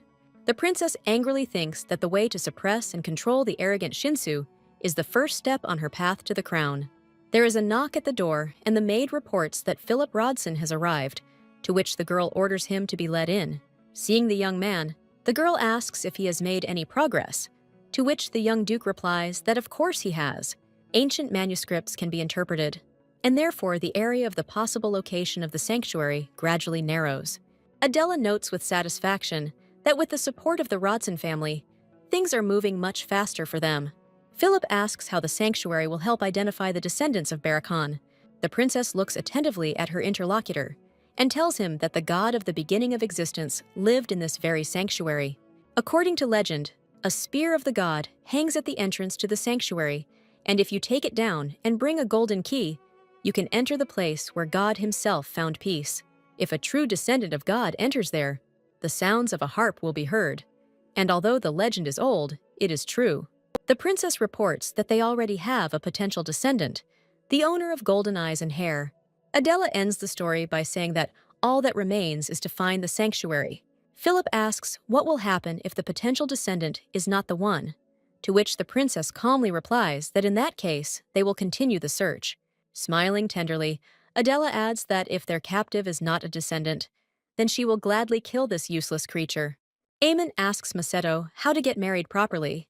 He heard that it seems that you can't spend the night together before the wedding, such is the human tradition. Shinsu anxiously asks what he must do to marry a human. Macedo notes with irony that Shinsu, in the form of a panther, asks a sparrow about a human wedding. The panther turns away in offense and chases the bird away, to which the sparrow shouts that he actually lives here. Seeing how upset his master is, Macedo suggests that he simply go to Blondina and ask her. Aemon jumps up sharply, trying to grab the bird, and shouts that if he dares to do so, he will become a snack. Suddenly, Shinsu clenches his paw, struck by an idea, and says that he knows who he should ask for advice. Aemon opens the door of the dwelling and, paying no attention to anything, loudly calls out to Santi. Seeing that the panther is not tearing himself away from his partner, the leader grabs him by the scruff of the neck and drags him away. Hearing the question about how people get married, Santi looks at the boss with great surprise, not understanding why he is asking about this. Gradually becoming more and more angry, Aemon asks again what needs to be done to get married. Santi says that he was the first to confess his feelings to Harla and brought her cute deer antlers as a gift. The tribesman doesn't have time to finish speaking before Aemon, inspired by an idea, suddenly jumps and runs away. Lucy is happily pottering around the garden when suddenly a voice calls out to her. Mr. Aemon stands before the lady-in-waiting in all his glory and human form and asks where the emperor is now. But the girl, instead of immediately answering the question, falls to her knees and respectfully greets the Shinsu. The young man impatiently asks where he can find the emperor. He has a very important matter for him. Lucy points to the side and says that the ambassadors are meeting in the Blue Building and His Majesty should be there. Having barely finished listening to the girl, Shinsu mutters words of gratitude and quickly leaves in the indicated direction. A moment later, Lucy sees a huge black panther quickly moving away. Approaching the goal, Aemon turns back into a human, thinking that if he had not turned into a panther, he would have gotten there in a whole day. The footman, deciding that one of the arriving ambassadors has gotten lost, politely offers Aemon to take him to the place where His Majesty is waiting. Shinsu, quite surprised by what is happening, wonders if he will have to wait among these people to meet the emperor.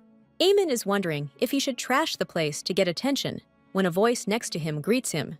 Next to Shinsu appears a strong guy who, with a smile on his face, introduces himself as Miharin, who arrived from Darkhan. Wiping his mouth, the young man says that his name is Aimon Aken and that he came from the forest. Miharin recalls that not long ago, there was talk that the emperor had recently conquered a forest region on the eastern border, and that this strange guy must be from there. The young man extends his hand, saying it is a pleasure to meet him, and that if Aemon has any problems, he can feel free to contact him. Shinsu shakes his hand, and the guy says that it is unlikely that the forest dweller knows much, and after all, the foundations of the empire are very complex. Miharin expects that he will often meet with Aemon at banquets, so it is better to take care of everything in advance. Firmly shaking his interlocutor's hand, the young man confidently thinks that there is no one stronger than him. Aemon is surprised to feel the boy squeeze his hand, wondering what kind of strange way of greeting this is. Giving in to impulse, Shinsu squeezes Miharin's hand so hard that the sound of breaking bone can be heard. The boy screams loudly, and Aemon wonders irritably if he really has to listen to screams every time he greets him. Rart looks out the window, thinking that it is very tiring to meet with representatives of more than 40 countries day after day. Looking at his father giving orders, the prince wonders if he can become an emperor like His Majesty. Suddenly, the young man clenches his fist and thinks that he simply has to become like him, because this is the only way he can protect Lucy. Suddenly, Rart is pulled out of his thoughts by loud screams coming from the street. Looking out the window, the prince notices some kind of commotion, and the screams that reach him indicate the presence of some very strong man. Having recognized one of the participants in the events, Rart cannot restrain himself and screams loudly. The emperor notes with displeasure that his son is behaving very frivolously. His Majesty is surprised to hear that Mr. Aemon has somehow appeared on the street. Meanwhile, on the street, Shinsu wearily asks if there are any other candidates to test their strength. At that very moment, the roar over the garden ceases, because His Majesty appears with the prince. As everyone bows, Aemon's acquaintance pokes him in the side and asks what he is doing, since His Majesty is standing before them. His Majesty approaches Aemon and nods to greet the Shinsu lord, who has honored his palace with his presence. At that moment, the crowd simply explodes in hubbub. They never expected to see the Black Panther himself here. Aemon loudly declares that he is starting to tire of the attention and asks if he must continue to languish here in anticipation. The Emperor apologizes for the poor reception and invites him to follow him. Meanwhile, Maharan proudly says that Mr. Shinsu was the first to break his arm. His Majesty looks at the guest with suspicion. It was not the elders who came to him, but the head himself. What happened? Suddenly, Aemon breaks the silence and asks what he should give the Emperor to make him happy. Shinsu remembers that Santi brought raspberries to Harla's mother. So what should he give to the Emperor? Even though his daughter is looking for the descendants of Barakan to destroy the Shinsu, His Majesty says that he wishes for peace and tranquility from the Lord of the Shinsu. Aemon looks at the ruler of the people with interest and asks how he can give him what he wants. At this point, Rart decides to intervene in the conversation, noticing how tension is beginning to build between the two rulers. The prince says that a wonderful idea has come to his mind and asks permission to express it. Looking at his interlocutors, Aemon thinks that if he can give the emperor something satisfactory, then he can ask for Blondina in return. Looking at trees with suspicion, Shinsu thinks that he was sure that he would ask for free entry into the forest. Panther understands that everything can be solved by brute force, but he, thinking about the blonde, wants to bring good to everyone. At this point, Rart says that for the sake of peace and tranquility in the empire, shouldn't they follow the example of previous generations of the imperial family? The first emperor, in order to end the bitter war and achieve peace, married the princess of the kingdom of Vilhel. The prince continues that his mother, the daughter of the Duke of Bitium, was accepted as empress for the same reason. Undoubtedly, this custom can become a means of achieving peace and become a guarantor of its preservation. His Majesty looks thoughtfully at his opponent, whether the Shinsu would want to marry a human because they despise them. Suddenly, the emperor asks if he can ask one tactless question and asks if Lord Shinsu is willing to meet them halfway. Aemon, not expecting such a turn of events, declares that if his marriage with Blondina will become the path to peace and tranquility, then he is ready to do it. The emperor is very surprised that the conversation turned to Blondin, although he, of course, understood what was happening between them at the competition. However, Aemon states that they must all keep it a secret, that the upcoming marriage will only be for peace. Smiling smugly, Shinsu sets a condition that Princess Blondina should not find out about anything. His Majesty thinks that he has spent his whole life in political circles and thought that nothing can surprise him, but Shinsu was able to amaze him. Nodding, Tracy says that he understands what is being discussed and agrees to all the conditions. Aemon looks at his interlocutors with a triumphant smile. This is a definite success. Meanwhile, Blondina's ears began to itch. Was someone really discussing her so intensely? During each coronation of a new Shinsu leader, the Empire presents rare gifts and throws a lavish celebration. Outside the palace, the celebration of the appointment of the head continues day and night, and this ceremony begins tomorrow. The blonde asks if Aemon will really become the head of the clan tomorrow, to which the panther calmly remarks that he has always been the head. The princess notes that tomorrow will be his official recognition, not thinking about the fact that Shinsu does not need human approval. The girl pulls her friend hard by the ear and tells him not to be capricious. Isn't he happy at all that he will become the head? At that moment, Aemon turns into a human and says that it is not that he is happy about becoming the head. Approaching the girl, Shinsu says that the thing is that, having become the head, he will be able to do a lot, and he is happy about this. Turning into a panther, Aemon quickly walks towards the exit, saying that Bridie needs to be patient for a little while. Everything will happen soon. The blonde doesn't understand the meaning of Shinsu's words, but if he's happy, then so is she. Adela meets Philip and hurriedly asks if he has found the place where the temple is located. The young duke says he can't say what he found, but one of the candidates said something interesting. The prisoner said that according to rumors, the imperial palace was built on the territory of the temple, which means that the right place is somewhere nearby. They say that deep in the western forest, there is a white building, which is what they are looking for. Adela says thoughtfully that she couldn't check the western part of the forest because it's too close to the Shinsu forest. Philip assures that since yesterday the Duke's men have begun searching, and very soon they will discover this place. Adela is happy that everything is going according to plan, and very soon she will be able to control the hated Shinsu and become empress. Suddenly, the young man asks how the princess is actually going to control the descendants of Barakan, since they possess inhuman strength. If the descendants use the power that controls Shinsu to rebel against the imperial family, there will be big trouble. The princess thought hard that this could very well be the case, but she had missed this moment. Philip states that he has an idea and asks if Adela knows anything about the magic stone.